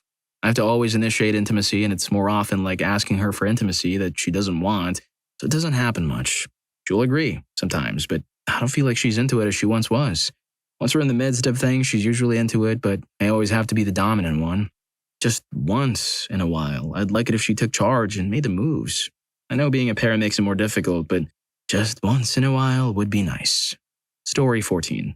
I'm presently single, but every woman I ever cared for, I wish they would have developed real, trusting relationships with their father or an honorable man. Because during those conversations, she exercises her left side, logical brain. Without that experience, they can only use their right brain, creative or emotional brain, so her decisions, her perceptions, her tactics to get what she wants, all based on her unstable emotions. So she'll always be distant to men because her feelings will always try to lord over her man's logic. This is why so many aunties and mothers are bitter, unforgiving, and think like a man. Story 15. Think of things without prompting. His birthday, I ask him what he wants, and I'll get him that, but also a thoughtful gift or experience to go with it. For my birthday, he asks me what we do exactly what I plan for my birthday. If I don't plan it, we don't do anything. When my mom passed away, I had to tell him exactly what to do to help. I was overwhelmed, and if I didn't have an answer, he'd just sit on his phone while I packed up her house. And also at least pretend or compromise. He doesn't like going out. Occasionally, he will take the hit for the team, but more often he won't, so I go to everything alone. He doesn't like to dance, but sometimes I wish I had someone to dance at a party or wedding with. I know he's self-conscious, but so am I, and I'm a terrible dancer. Maybe that's why he says no. Story 16. Just physical touch or a compliment. Not to sound like a neck beard or be cringe, but when I was young, my parents split up and I was pretty much left on my own. They stopped parenting me, really. No real positive behavior, just reprimanding me when I acted up, otherwise being kinda indifferent. I remember I was maybe 12 or 13 and a girl decided to cuddle with me at some random bonfire. My brain being flooded with that much oxytocin, I pretty much forgot what it felt like, almost brought me to tears. I had major self-image issues, so letting people get that close is extremely rare. Story 17. Cultivate appreciation for themselves. Set reasonable expectations and support their sisters better. You can only expect to make a woman so happy in life because she never does enough to generate her own happiness and satisfaction. She has to actually try to appreciate the good in herself, grow from her weakness, and empower the women around her to succeed. Quit hoping her significant other will fill all her gaps. Quit being lazy and actually work towards loving and appreciating yourself. At very least, learn to appreciate what you have so you can be content in what you do and who you are as a person. Then, once you do that, when someone close to you tries their damnedest to make you happy in your life, maybe it'll actually work. Story 18. A touch or look when we're not actively being together. We're doing something passive, like watching TV. It's a really good show, and she's into it. She's concentrating on hearing the actors and understanding the story and wondering what's happening next. So much going on in there. And she'll touch my hairline at the neck or glance my way. It tells me with all the things going on in her head, I'm randomly popping in there for only one good reason. Love. I get goosebumps from that kind of love. Story 19. Take me out on a date. We've been together for a long time. We're saving money as we slowly remodel our home. He works so much in physical challenging side things when he's off work. I usually help him or I'm doing school or catching up on deep cleaning things or errands that we're both so tired of. We're also former servers and we think the service we've experienced has been awful in recent years, so we don't always want to go out to eat. But there are other things to do and we just don't do them. We do a lot with our daughter, and we're always hanging out alone at home, but I want a date night where we dress nicer than usual and go do something alone. Story 20. Say thanks or at least acknowledge a compliment instead of assuming I'm trying to get in your pants. My mother always took her time with her hair, so I know just how much time somebody can spend trying to make their hair look good. I'm not going to go out of my way to give anybody a compliment, but when it seems convenient, I might throw out a, hey, I like your haircut, and go about my day. Sometimes I'm met with a compliment about my shoes or something, but more often than not, I get an awkward smile or no reaction at all. Story 21. Give good advice or insider info in meeting the family, setting you up for success. Before I met my wife's family for the first time, my then-girlfriend mentioned a few things, including, number 1, her parents believe that when you're invited over for dinner, you should always bring something. Number 2, her brother will find it rude if I don't specifically seek him out to introduce myself. Number 3, her mom would be really impressed if I helped clear the dishes after dinner. That night, I showed up with a fruit platter and pumpkins for her younger brother and sister to carve. It was nearly Halloween. I knocked on her brother's bedroom door and introduced myself, helped her mom clear the dishes. 15 years later, her parents still sometimes mention how impressed they were with my effort that night. I would have been totally clueless without that insider info. Story 22. I wish she took care of herself more. Usually after marriage, the guy gives up how they look physically, but I've just gotten better. That sounds narcissistic, but I make a conscious effort to prepare meals, wake up early to work out, etc., while having added responsibility with marriage, a kid, and working longer hours at work. She complains all the time about how much work sucks and how much she hates how she looks or feels, but does nothing to change it. She used to go to the gym regularly and meal prep, but they've fallen out the window, which leads me to picking up the majority of the work around the house. Lately, she gets motivation to do stuff around the house of workout, but she's not disciplined enough to stay consistent with it. If you're enjoying the video, don't forget to hit that subscribe and like button for more videos like this. Story 23. I wish that they made the first move more often. Guys know how hurtful it is to be let down, so we can use that info to be as kind as possible. Like that guy in the 3rd grade who's faster than anyone else, most of those guys I know had a superiority complex. Except this one kid I knew in elementary. Most of the girls in our class wanted to have intimacy with him, but he ignored them. He had the idea that it was bros before girls, and I appreciated that, having been in the friend group. As an ugly male, I personally don't think that I'll ever get into a relationship in the future, and I don't really care about intimacy either, so I think that the best, wholesome relationship anyone can have is a pet. I prefer dogs, small ones like pugs, teacup Pomeranians, etc., because they're easier to get along with, they won't make ginormous messes when left alone, and they're cute. Story 24. Literally just let me fix your problem. I understand you're upset, but I can make it go away if you let me fix it. Of course, it doesn't fix emotional ones 100%, but me getting your mind off it will help the majority of the time, so just follow me without me having to drag you somewhere to get you to cheer up. If it's physical, broke a mirror on your car, tore your favorite jeans, dirtied your nice white shoes, let me fix it. I bought tools for that exact reason. I'll buy you new jeans, and depending on how it's ripped, I can sew pretty damn well. I learned how to get literally any stain you can think of off of military dress or service uniforms. Just let me clean it. Stop telling me no. I fix things. That's what I do.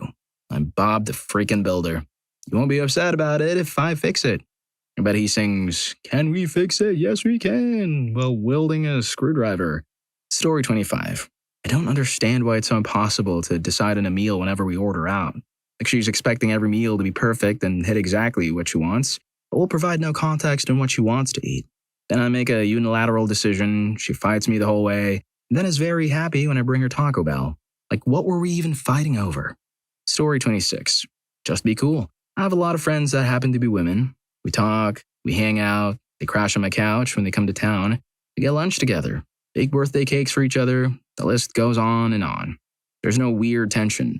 There's no jealousy in my significant others. There's no awkward rom-com BS.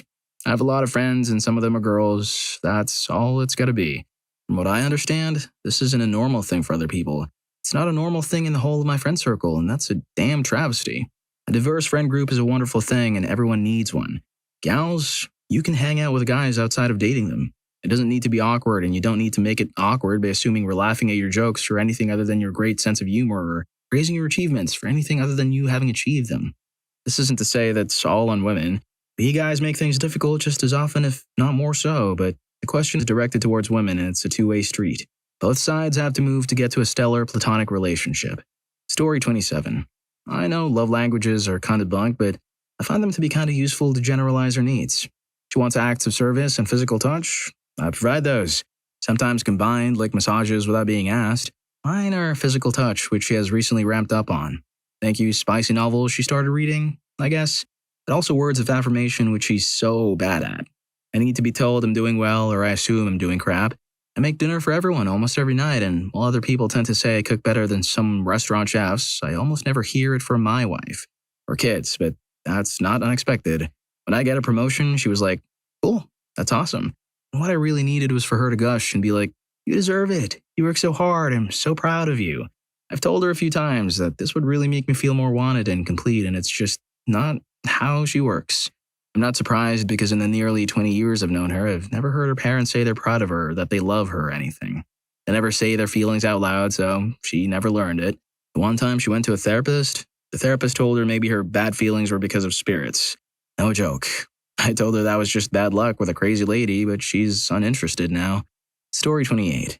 I wish she'd cut herself some slack more often. She's extremely type A, constantly hard on herself, always questioning her competence, juggling a career and being the mom of a young child, and generally going hard all the time. I wish she would just cut loose a bit. It seems like her solution to being overwhelmed and overworked is stuff like fixing her diet, fixing her exercise, finding another job, etc., etc. And those are all great things to endeavor upon, but when the issue is a cycle of burnout and you're trying to exert yourself further into new areas, it doesn't seem like the best solution to me.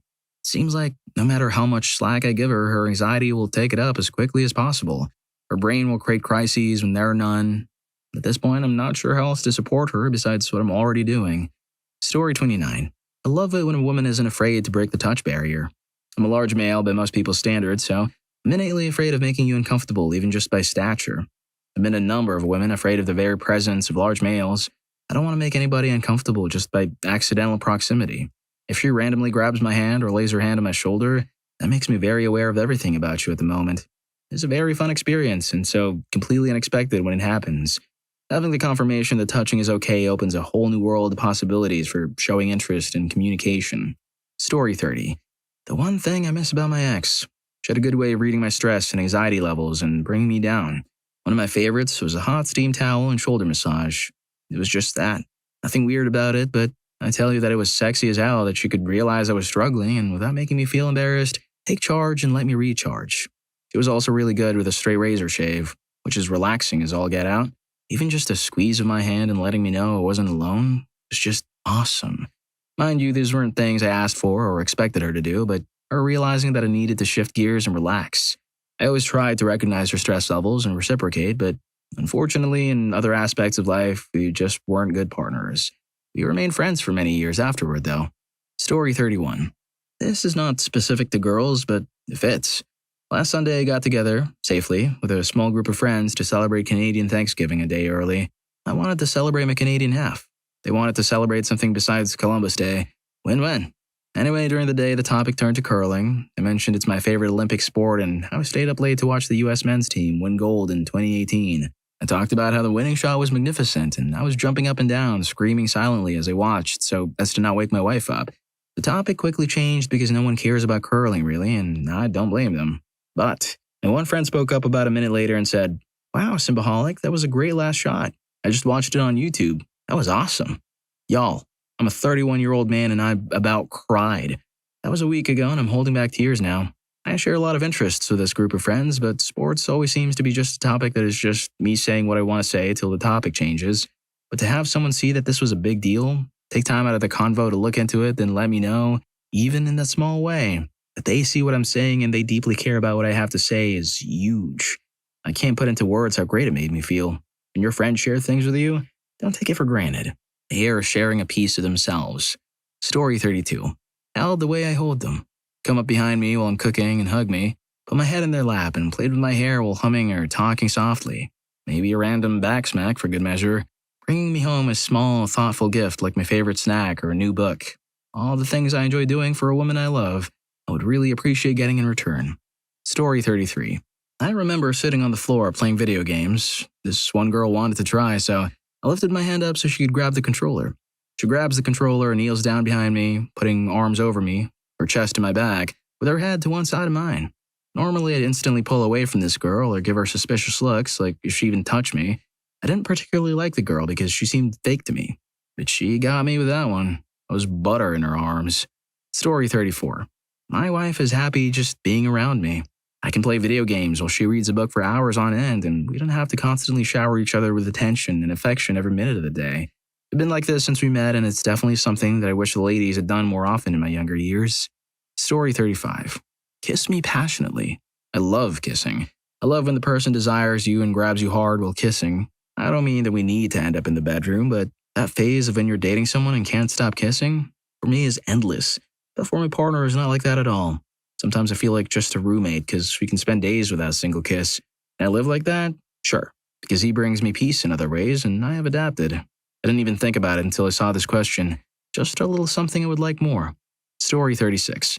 Cook something that didn't come from a box. I love cooking and making big meals from scratch in the regular. Feels crappy when you take your turn to cook and spend a couple of hours preparing a nice dinner, then she has her turn, does nothing all day, and you come home to burnt frozen pizza or takeout. Like, is it wrong to expect some equal effort here? Also, for the love of God, put garments in the laundry basket instead of leaving them all over the bathroom floor. Story 37. I wish they would leave me alone. I'm 18 and live with my mother and my two sisters who have 5 kids. They work during the week and go out on weekends when they don't have their kids, so a lot of basic home responsibilities fall on me. I don't complain about those things. I do them when I can. And at night, I like to sit outside and decompress. Just about everyone in the house asks me why I'm sitting outside every time I go outside, and my answer is always the same. I want to. It's relaxing. I don't know how long it's going to be before they learn to leave me alone, but I wish they did. Story 38. My wife asked me, would you remarry if something happened to me? I answered, I don't think that I could ever find someone that loves giving me back rubs as much as you do. Her eyes rolled back so far, I thought she was going to fall over backwards. Touch is my wife's first love language. If I'm sitting up in bed, she'll start rubbing my back. If I'm driving and I seem stressed, she'll rub my forearm and hand. It's not a major thing, but it's one of the things that I love about her. My wife's second love language? If my medication didn't take away my appetite, I would weigh 500 pounds. Story 39. In high school, I dated a girl who would come out to the fields after some of my practices and would help me get in some extra practice. It definitely wasn't the same level of skill I'd get from one of the other guys, but just the fact that she would take the time to come out and field my punts or kicks or whatever else I was practicing, that meant so much to me because I knew she wasn't really a big sports fan outside of whatever team I was playing for. To summarize it up, guys love it when you make the extra effort to do things with them that they're passionate about. Story 40. I love the way she reaches for my hand or arm when we're out and about. I've never liked holding hands, but with her it was like automatic. Holy crap, can my girl cook. She was prior military and has traveled a good amount. She cooks all kinds of crazy good stuff. Her smarts. Jeez. I fall in love with her every time she geeks out over something mechanical. She works in the aviation or aerospace industry and her stories are amazing. What I'd want her to do more often? Probably let me cook more. Lol. Story 41. Feel my face?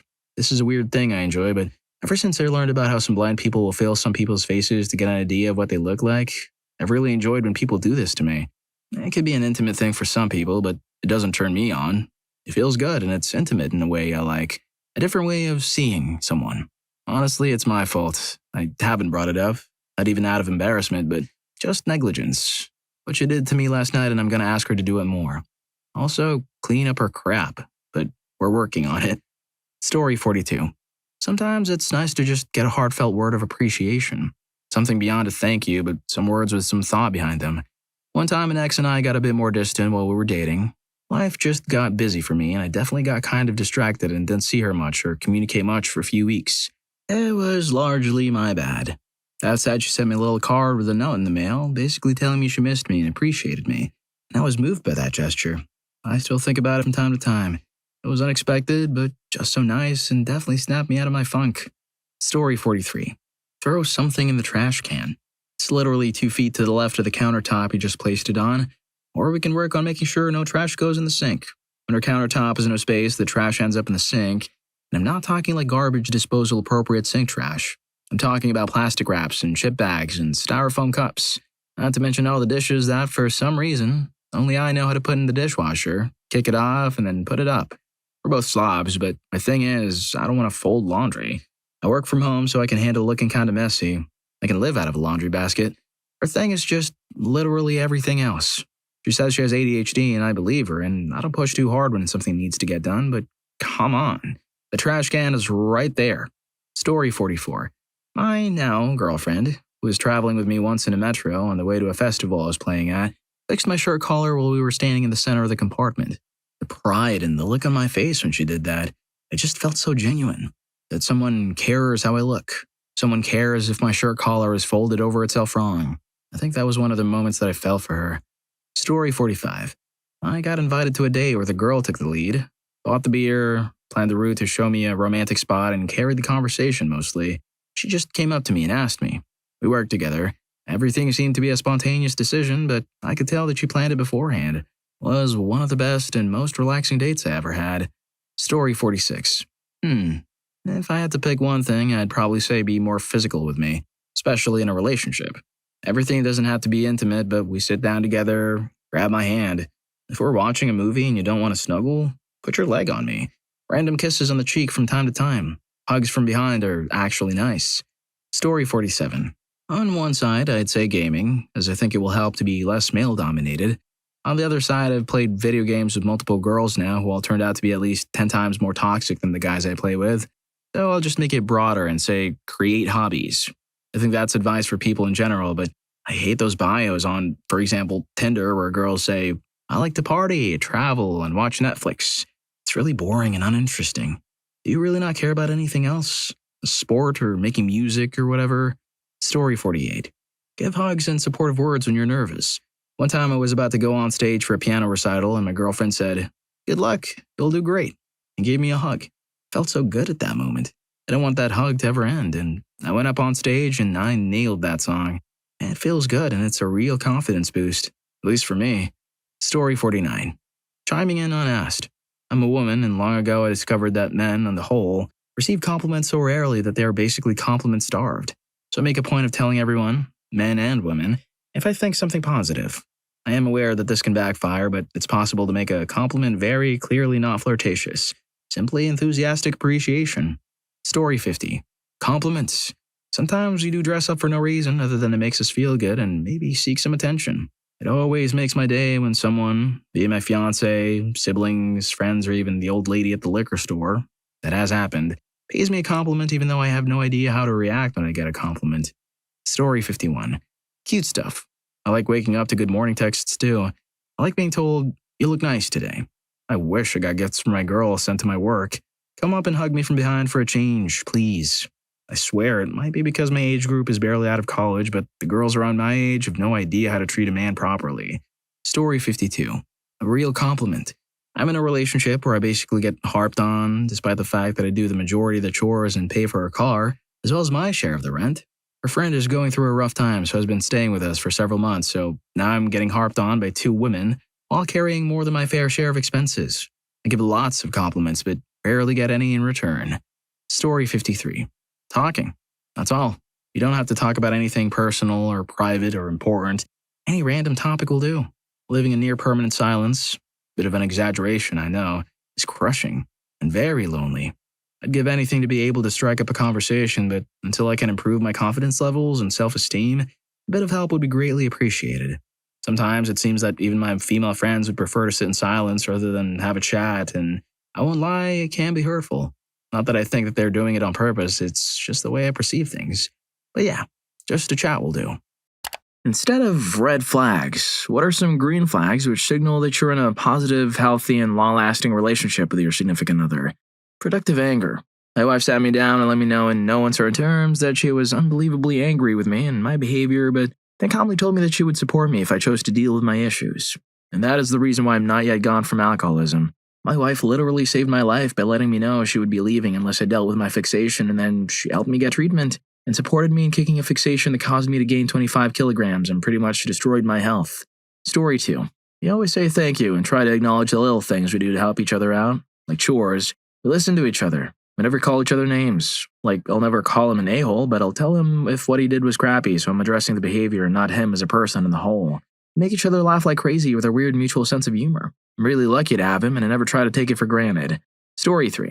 When they are out without you, you don't worry that they're going to do something that will mess up your relationship or your lives. This means no cheating, no bar fights leading to arrests, and no blowing your money gambling, etc.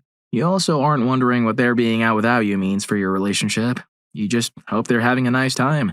Also, you still look forward to seeing them and spending time with them. I'm 8 years into a relationship, and I still get a little flutter of excitement when I'm going to see him at the end of the day. Story 4. I think it's about supporting them even when you're scared of the change their decision could have on you. There was a point where I hated my job. I wanted nothing more than to quit, and my boyfriend basically said, "Do it. It's not worth you being this miserable. Might be hard, but we'll figure it out." Some things changed with management, and I never quit, but I'll never forget how much I appreciated that response. Story 5. You can be yourself around them, but they also bring out the best version of yourself, the version of yourself that tries to be mentally healthy and takes care of business, but also that person who, after a long week, you can shut off and play video games all day on the weekend, and they'll bring you a sandwich and tell you to have fun. Story 6. If your significant other is excited about something because you're excited about it, that's a great sign. Recently, I told my girlfriend about an idea I've been toying with on and off for years. Basically, it's a way to take aspects of chaos math and apply them to a game setting model of voting behavior. My girlfriend knows nothing about any of those things, but she could tell how excited I was about the idea, and she demonstrated a genuine interest. Story 7. You never have to say, "Please don't tell anyone this," or worry about your partner putting private or inappropriate information in social media. The thought of them vague booking after you get into an argument is laughable. You've never tested them by lying to them or manipulating them into proving their love or loyalty, and vice versa. People outside of your relationship do not know more about you, your thoughts, or your problems than your SO does. The first thing you think when you see something funny or hear good news is that you can't wait to tell your SO. You do not involve third parties in disagreements with your SO unless you have both agreed to do so with a healthy mediator. You can break out in giggles together during intimacy if your stomachs make a fart noise and then go back to having intimacy. You, or SO, make future plans or analyze opportunities based on the way it will affect both of you. You say please and thank you. You have inside jokes and references and a similar sense of humor. You don't have to apologize for one another to your friends. Story 8. We gift the magi each other on a regular basis, unintentionally. For example, the last Diet Cola in the fridge has been sitting there for 3 days because I won't drink it, knowing how much she likes Diet Cola. Coincidentally, I asked her about this in the morning, and she said, "I was saving it for you because I know how much you like Diet Cola." That happens a lot with snacks in her house. Another example, she likes to shower when she gets home from work, so we'll occasionally get fresh towels out of the dryer, fold them, and hang them in the bathroom for her before her shower. If I don't tell her I'm doing that, she'll put the fresh towels I just folded for us in the hamper and grab 2 fresh towels out of the dryer so that I'll have a fresh clean towel for my morning shower. Another example, you have dogs. I usually get up at 5 a.m., no matter what day it is, and take the dogs out to go to the bathroom so she can sleep in an extra few minutes. After they go, we usually all get back in bed for a bit before we start the day. There are a few times when I've taken the dogs and gone back to bed only to hear her get up and try to sneak the dogs out of the room very quietly. When I tell her I already took them, she gets disappointed and says, "I was going to take them so you could sleep in." We're also very good at solving problems without raising our voices at each other. We communicate our wants and needs clearly without fear of judgment. We discuss complicated issues in order to plan for unexpected events, like when I owed some back taxes and life goals, like when she got into law school and when I wanted to go back to college to get my degree. We support each other a lot. She's my best friend and we get to be intimate. There's nothing better. Story 9. I had a tough time when my dad passed away from leukemia. Something, perhaps a bacterial infection, got into his brain, making it difficult for him to even perform simple tasks like putting on a jacket properly. Once he was admitted to the hospital, everything in his body began shutting down within 2 weeks, so we made the difficult decision to take him off life support. Normally, I tend not to show my emotions or pain until something triggers all the pent-up feelings at once. My girlfriend knows me so well that she recognizes when I'm at my breaking point before I do. She just swoops in without hesitation to comfort me. She is truly my rock, and I honestly don't know how we would have handled my dad's passing without her. Story 10. A healthy balance when it comes to jealousy and possessiveness is key. I think the ideal of having a partner who's never possessive or jealous at all is unhealthy, just like having a super possessive partner. I've had both. A partner who didn't care where I was at 11 p.m. because he just didn't care enough to want me home, and I've had a partner who insisted to cut off my friends based on gender. Both are garbage. There's a margin in there where a partner wants you to be safe and wants you to be around, but not at the expense of your happiness. Story 11. You have disagreements. It's disturbing if you don't. Anything from whether you prefer coffee or tea to where you want to live or the perfect baby name. Don't date someone who never disagrees with you. That's the path to emotional atrophy, boredom, and committed loneliness. But when you do disagree, you do it with respect and clarity. There's an ocean of difference between a discussion and an argument. There's even a respectable sized sea between a heated discussion and an argument. The other person's differing perspectives and a personal attack on you, and vice versa. And more often than not, the best solution for your team is one arranged and supported by both of you. Story 12. When they know how to work as a team but not lose their individuality. Often in unhealthy relationships, people either become codependent in the effort of being a cohesive unit, asking their partner for permission for a night out with friends versus giving them a heads up and making sure there are no conflicts, or they are so focused on not losing their individuality that they refuse to work as a team. My money, my time, my way. My fiancé and I are huge believers in being our own people. We have a lot of passions and hobbies we share, like video games, Krav Maga, animals, drag culture, trashy TV, etc. But we also have our own identifying passions that remain distinct. We also share some hobbies that we've grown to love because the other person loves them. We work as a team to save towards our future, our vacations, and pay our monthly bills in a division that makes sense. We personally look at income and adjust our portion based on what feels fair. The person who pays less tends to step up more in housework to offset. Our system also ensures we still have fun. Personal money we can utilize however we want as long as the price tag doesn't go over a certain limit. For example, no, you cannot buy a motorcycle without consulting me. We need to up that life insurance policy. This allows him to not have to consult me every time he wants to get a treat or feel like someone's looking over his shoulder when we make purchases. We're still the same people we were before we fell in love, but now we're two people in sync and happy. The lack of money drama makes life so much easier. The greenest of flags ever was when I got sick for the second time with cancer. I was agonizing over buying something as a pick-me-up, concerned about my bills the next month. I wasn't sure how many hours would be impacted. He turned to me and said, "You focus on what you want and need. Today I'm stepping up to take care of us, including your portion of the bills. You do the same for me. Go get that game." He's a good man. Story 13. For me, it's the smallest thing. Every morning without fail, my significant other will leave for work early and kiss me on the cheek before he departs. I usually fall back asleep as soon as he's out of bed after the alarm. I tend to wake up enough to acknowledge him kissing my cheek each time, but I pretend to stay asleep so he doesn't know that I know. It's a tiny thing, but it makes me feel very loved and cared for, especially since he doesn't know I'm aware he does it. Story 14. A green flag for me was the first time I really messed up. I can't remember exactly what I did, but I remember being terrified to tell my significant other. My previous relationship had been demeaning, and I used to hide a lot of things from my ex because her response to everything was to get upset and put me down even more. Eventually, I told my current significant other, and her response was perfect. She was upset, but she said something along the lines of, "Well, you learned from your mistake, and I'll be here to make sure you don't make it again." This was followed by her telling me I should have told her sooner, as I'd waited a long time. Lol. From then on, there have been countless other green flags, but that was the first big one for me. Story 15. Supporting you even when you might fail miserably. Last year, after working at an incredibly mentally demanding job for 3.5 years, I called my husband from the bathroom, crying about how miserable I was. I just quit his job to start his business, not even a year prior, so my job was the most stable income we had. I knew I couldn't quit, but I just needed to vent. He told me to quit, that he believed in my dream, I'm a freelance photographer, and that he believed we'd find a way. I walked out that day. Even if I failed, I'd be failing with him, and that would make it okay. Happy to add we're both thriving in our businesses. Story 16. Willingness to do the little things is key. Compliments, random gifts, doing random chores without being asked, and asking about your day while genuinely caring. Also, the ability to compromise is huge in a marriage. I'd also keep an eye out for someone who can disagree with you without turning it into a fight.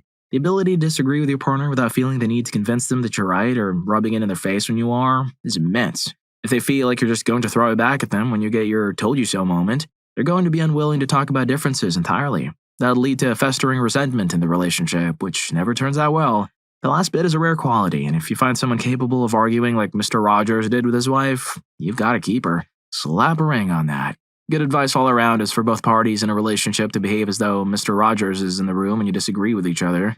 No shouting, no yelling, no disrespect, and if either person in the relationship can't do that, it's probably best you go your separate ways.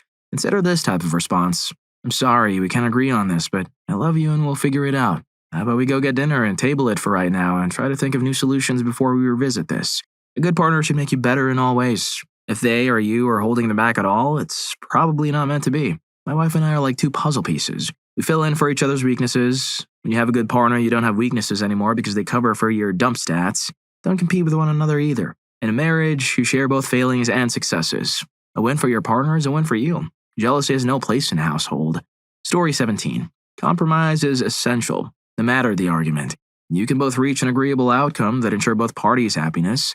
Trust is a huge one. My husband trusts me to be best friends with a male, and I trust him to speak to women and be best friends with them. We are always 100% open and honest, so if a male ever flirts with me, I tell my husband and do not flirt back. Often if they don't stop after a warning, I stop talking to them altogether and vice versa. Story 18. First, it's crucial that you're on the same page when it comes to future plans, e.g. living situation, money, raising kids, or being child-free. You become a team that works together to achieve your goals and trusts each other not to jeopardize your future. And whenever you want something, you work out a plan. I know that compromise can be a dirty word because no one ends up truly happy, like my parents who legitimately compromised and bought a couch they both hated because neither liked the other's choices after weeks of shopping. However, when each partner genuinely wants the best for the other and for their team, you can actually compromise in a way that everyone is satisfied, not just resigned. Second, being willing to apologize and admit fault is vital. This goes hand in hand with trust and teamwork. If a person can't admit fault, they are basically saying that they're always right and their partner is only right if they agree with them. Again, like my parents. The best piece of advice my husband and I received during premarital counseling was instead of saying I'm sorry, to say, will you forgive me for... It's amazing how much hearing that phrase instantly dissipates my anger, hurt, or frustration.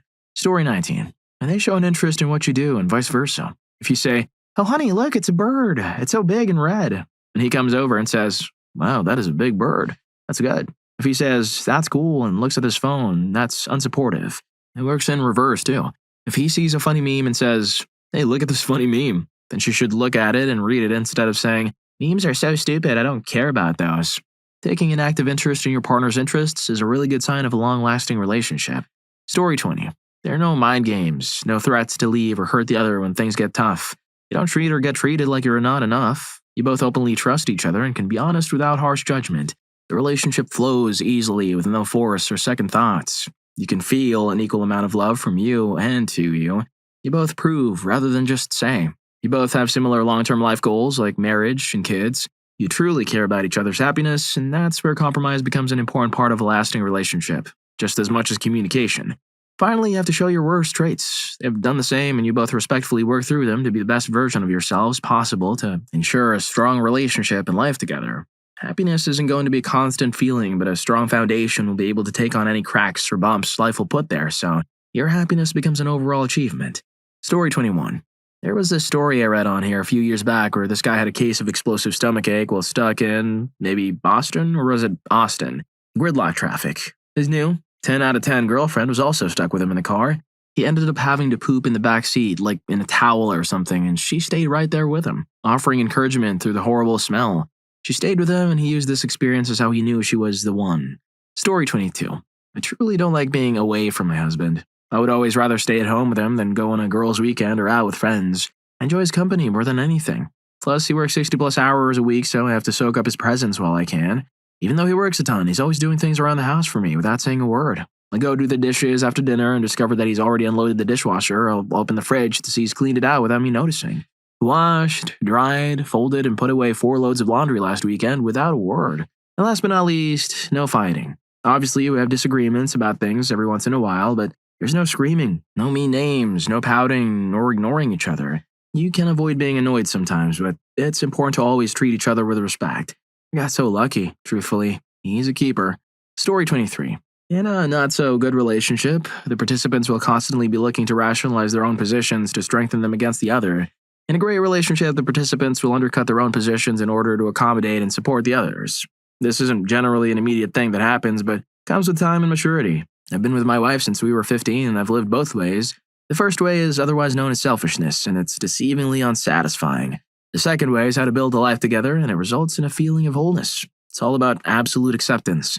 First, you accept yourself, and then acceptance of the other comes. Otherwise, you will constantly project your rationalizations onto the other, and those rationalizations are never as real as you think. Story 24. Communication. Good feelings, sure, but open discussion of differing opinions, fears, and frustrations in an open and supportive manner are crucial. And it's this kind of communication that turns an opportunity to start a fight into a chance to grow even closer. I love my significant other, even the stuff I don't agree with, because it's part of her and part of her unique view of the world and what she feels is important. Just like my stuff is part of my view. Talk that stuff out. Story 25. Green flags are always the little things. A while ago, I woke up on a beautiful Saturday morning and just wanted to relax all day. I poured myself a bowl of cereal and sat at our table looking out over our lawn. The sun was rising, birds were chirping, and I felt at peace. And then I realized something. Our lawn was a little overgrown. I had nothing planned for this Saturday, and now I felt guilty that I wasn't going to be productive. I reluctantly finished breakfast and went back to my room to get dressed for some yard work. Soon I was ready. The little green goobers didn't stand a chance against my jeans, undershirt, and exquisitely lubricated lawnmower. I rolled that sucker out of the shed, pinched the choke, and yanked on the ripcord. Nothing. Pulled again. Nothing. This moment I had an epiphany. I must be out of gas. I went back to the shed and grabbed the gas can before heading back out. By now, the sun was getting a little warm and I was working up a small sweat. I practiced to just nimbly unscrew the gas cap and I filled the tank up full, took a swig of the gas to refresh myself, topped off the tank and put the gas can away. Now it was game time. I walked back over to the lawnmower, pinched the choke, and yanked on the ripcord. Instantly, the blades began to rotate at what I can only assume to be Mach 8. The reason for this estimation was based roughly on the size of a bruise I had on my left calf. A rock had been flung from under the lawnmower and had hit me. I like to say I didn't cry from the pain. The truth is, I cried from the pain. I laid on the ground in fetal position, sucking in the proverbial thumb we all know so well. My significant other ran out of the house to me and helped me back inside. I put some ice on my bruise and laid on the couch. My significant other then stepped outside and promised she was going to help me with the yard. A few hours later, she came back inside and woke me up. At some point, I had fallen asleep. Anyway, she led me to the window from which I could view my backyard, and what I saw was amazing. Across the whole yard, where each rock or little hazard rested, was planted a small green warning flag. If you're enjoying the video, don't forget to hit that subscribe and like button for more videos like this. Story 26. When you have your first fight and it's respectful, kind, and you come out of the other side with things you can both work on to do better going forward, that is a massive green flag. I'll discuss my husband's way of fighting. He learned it from watching his parents, who have been married 60 years, and it is maybe his coolest and most wonderful life skill. I'll present the problem. When you do X, it makes me feel bad because Y, etc., and he will say, okay, I hear you, and it sounds like I do X, and it makes you feel Y. Did I get that right? This is where the magic happens. Sometimes his first interpretation of what I said isn't quite right, and explaining it back can highlight where we're miscommunicating. Once we are truly on the same page, he'll ask, what steps could I take going forward to fix it? This way he can see what I think I need and what proactive behavior looks like from my point of view. And then I'll say, I could do X and you could do Y and I'd be so happy. And we end the discussion with new goals and knowing each other better. Honestly, our fights and our bond is closer. It's amazing. Now the key is it works both ways. You tell me how to fight like this and he can always approach me the same way when I do something that he doesn't like. That's a glorious fight method and all partners should give it a try and see if you don't feel validated, heard, loved, and hopeful. A++ would marry again. Story 27. My relationship prior to my current one was highly cruel and summed me up with some warped ideas about relationships. The first time my current significant other and I had a fight, there was no yelling, no bad words, no name-calling, threats, or slamming doors. It was two people who didn't quite see eye to eye, patiently talking things out and trying to understand one another. Fights are you plus your significant other versus the problem, not you versus them. A big green flag is being able to fight, disagree, or be confronted about something in a healthy way.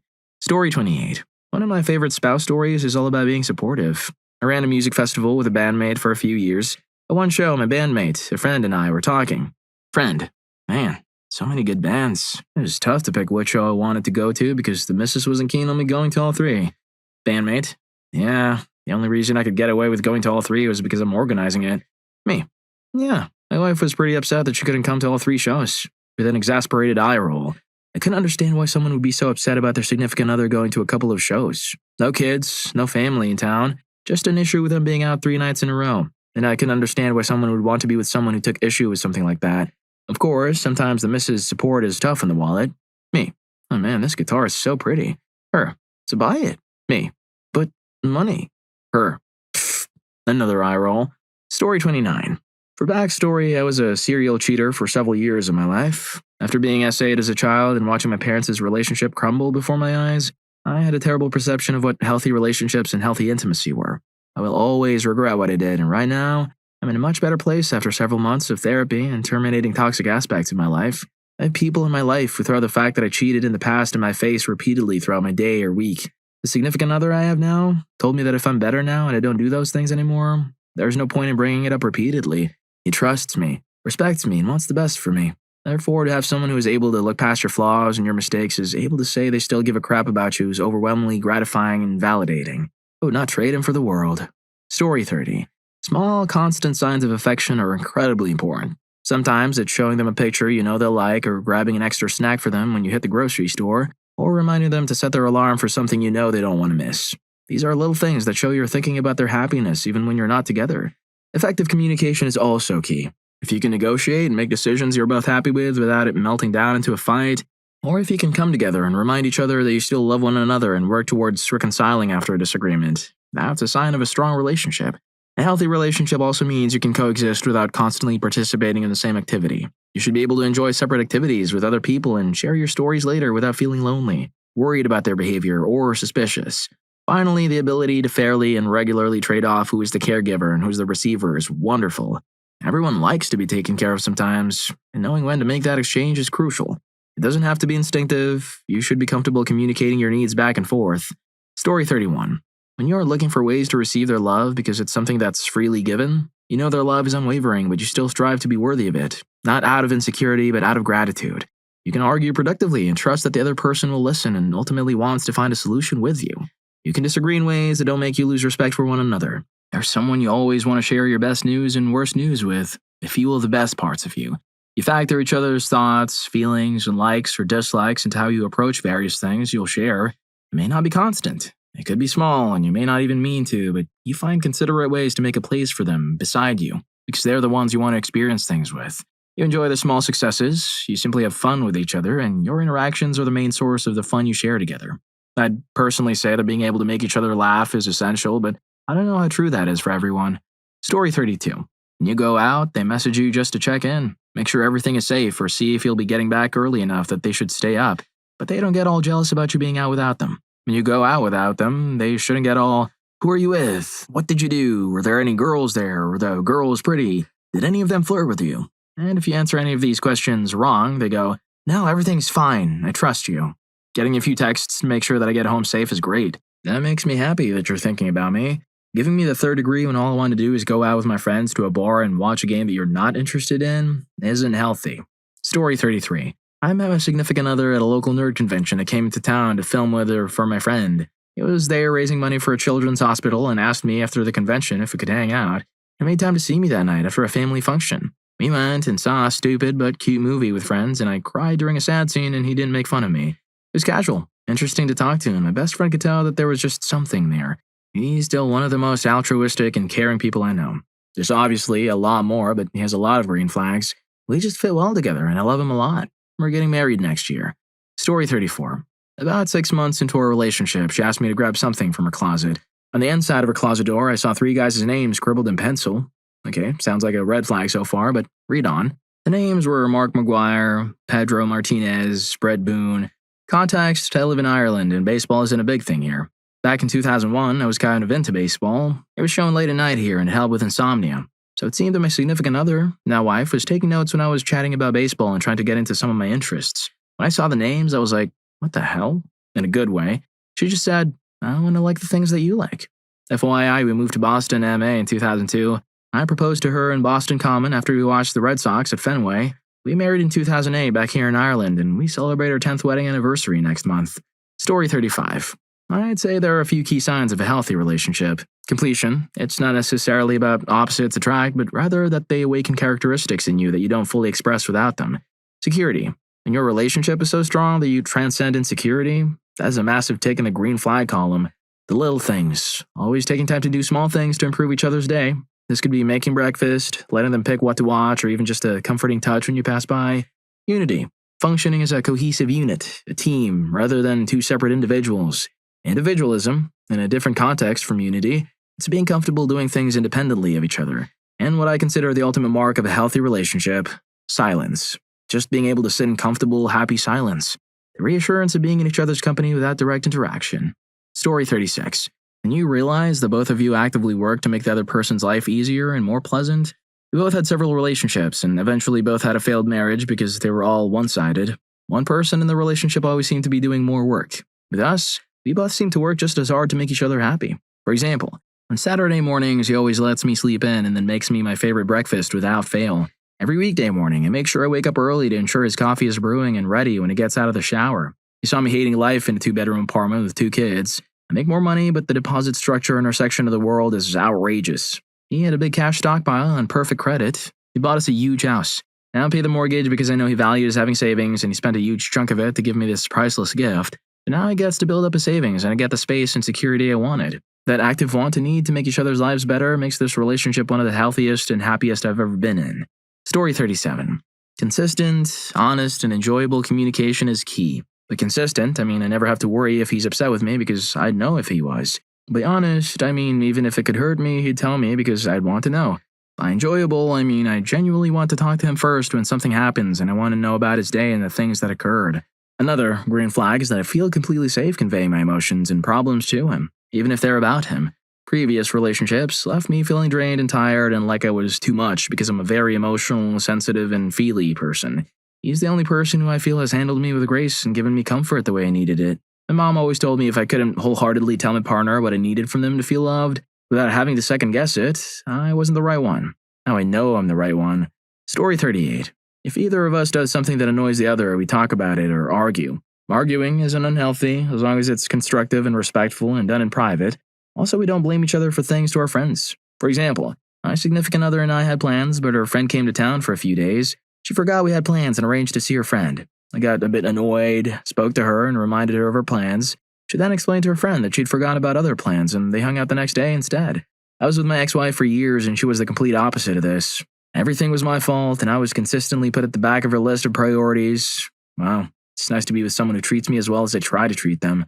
Story 39. Being able to apologize after a fight and talk about the circumstances and actions that led to them is incredibly important. The first time my fiancé and I had a big argument when we were first together, we separated into different rooms. A while later, while I was still busy stewing or brooding, he walked back in and apologized. He told me that he could understand why I was upset in the first place and that he'd make an effort to be more mindful of my feelings. To be honest, I can't even remember what I was mad about, but I remember that apology vividly. I didn't have any examples of healthy relationships around me at the time, so that was the first time I realized it was even an option to come back and talk about an issue rationally after fighting. It was a huge moment. It made me take a step back and realize my own faults in handling my feelings with him. Obviously, the dream would be not to fight, but life is stressful. It's great to know that even when one of us slips up from time to time, all these years later, we'll still love each other and make the effort to see things from each other's perspective. Story 40. If you can't trust your partner, there is no relationship. This is why it's almost impossible to reconcile a relationship after cheating and other betrayals of trust, and why insecure people have such a hard time keeping relationships. Because they find it hard to trust to begin with. A romantic relationship is like a religion between two people. It runs on faith, or trust, but there needs to be something there to justify that faith. The little things we do for each other to show love and caring could be compared to miracles in religion. We see these miracles every day and fuels our faith, but when something horrific happens, cheating, stealing, violence, we lose our faith, and as most formerly religious people will tell you, once it's gone, it's gone. There are rare exceptions, just like there are exceptions with bad relationships. Other miracles are communication and empathy. These are the big ones, though. When these things are present in a relationship, it's the equivalent of watching a priest restore a blind man's sight in front of you or having your Ganesha idol start crying.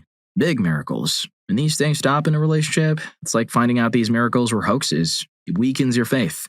Every relationship, including friendships, needs a foundation of trust, with communication and empathy acting as support beams, or it will collapse. Sometimes quickly. Sometimes it just slowly decays over the years and it won't withstand a storm.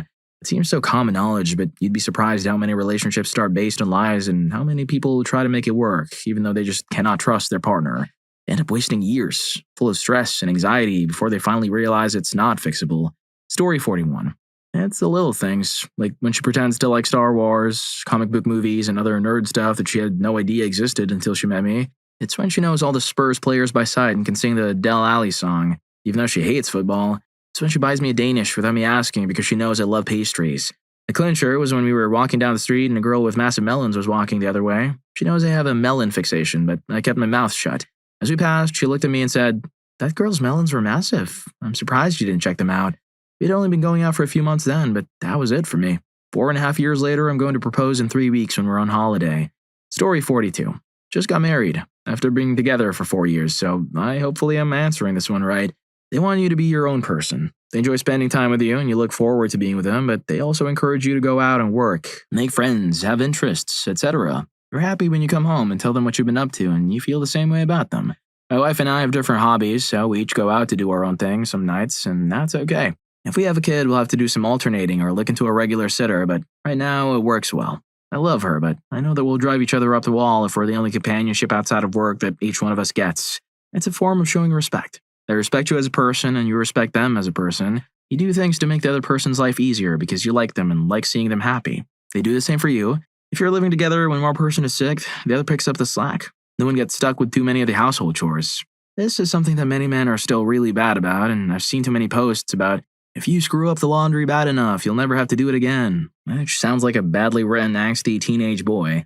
You fight fair. All couples fight. The only couples that don't fight are the ones that will have exactly one fight that ends the relationship. But that doesn't mean you try to hurt the other person. You don't throw insults. They don't bring up things that aren't relevant. You let them know what the problem is from your end, they let you know what the problem is from their end, and then, when you're done fighting, you sit down and figure out how to address the issue. It may happen again, but you apologize and try to work out ways to minimize the recurrence of the issue. You care about how they feel, and they care about how you feel. And not just because you're afraid of getting them angry. That's a red flag. You don't want them angry or upset because you like them enough to not see them angry or upset. They try to make things easier on you for the same reasons. Believe each other. This may be much harder for people who have been cheated on, but trust is part of it. At least once you've settled into the long term. And this isn't just believing that they were actually staying late at work, etc. It's believing them when they say they were hurt or that your actions made them angry. Instead of thinking, they're just being overly emotional, you listen to why they're having those emotions and try to work with them to make things better. You have a good time together. You like spending time with them. You like spending time with them in bed. You like spending time with them when not in bed. If it's only the first, have it just be a friends with benefits situation. If it's the second, you're probably better off as friends. I'm good friends with several exes. 2 came to a wedding and really get along well with my wife. You're honest with them. This is the counterpoint to believing them. If it's not working, if something's wrong and can't be fixed, end it. We all hate being alone, but that's no reason to hurt other people. If you need time apart, tell them and work from there. If you aren't into them anymore, tell them. Some marriages work out even if the 2 people aren't attracted to each other anymore, but it's better not to live in fear of the other person finding out and just be honest. Well, if you like these stories, here's more. YouTube thinks you're going to love this. Catch you in that video.